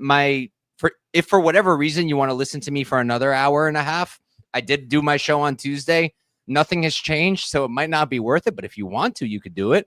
And I did post my YouTube shorts. If you don't like these long form things, if you just tuned in or whatever, you're watching this and you're like, this is too long, every single week for every single card, except last week's I had to skip, I do a 1 minute or shorter breakdown for every single fight on the card. And that's up on my YouTube. You can catch that and see where I'm at with every single fight. And yeah, thank you guys all for tuning in. Thank you to Tyler for being my co-host. Thank you for Clint for coming on, and Prop. Always appreciate it. Tyler, what you got going on this week? Nothing else this week, I don't think. Pretty well wrapped it up. So my breakdown video is already out.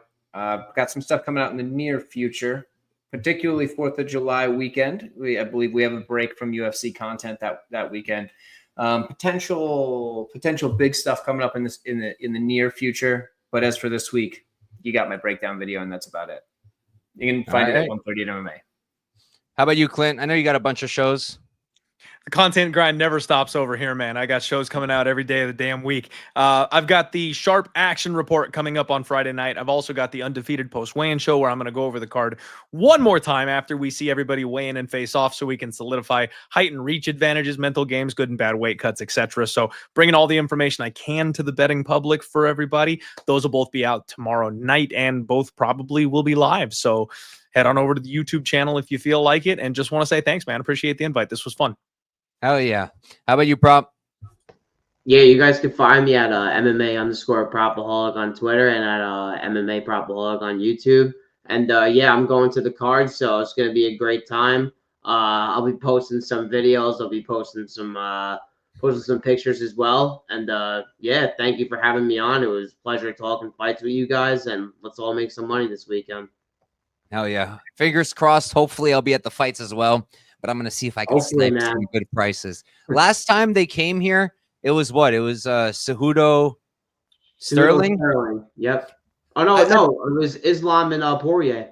Oh, I missed that one. But Cejudo Sterling I went to, and we paid like, I don't know, like maybe 260, 280.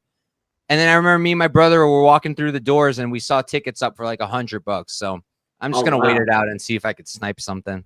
Hell yeah, man. But all right, guys. Thank you all for tuning in. Peace out and good luck.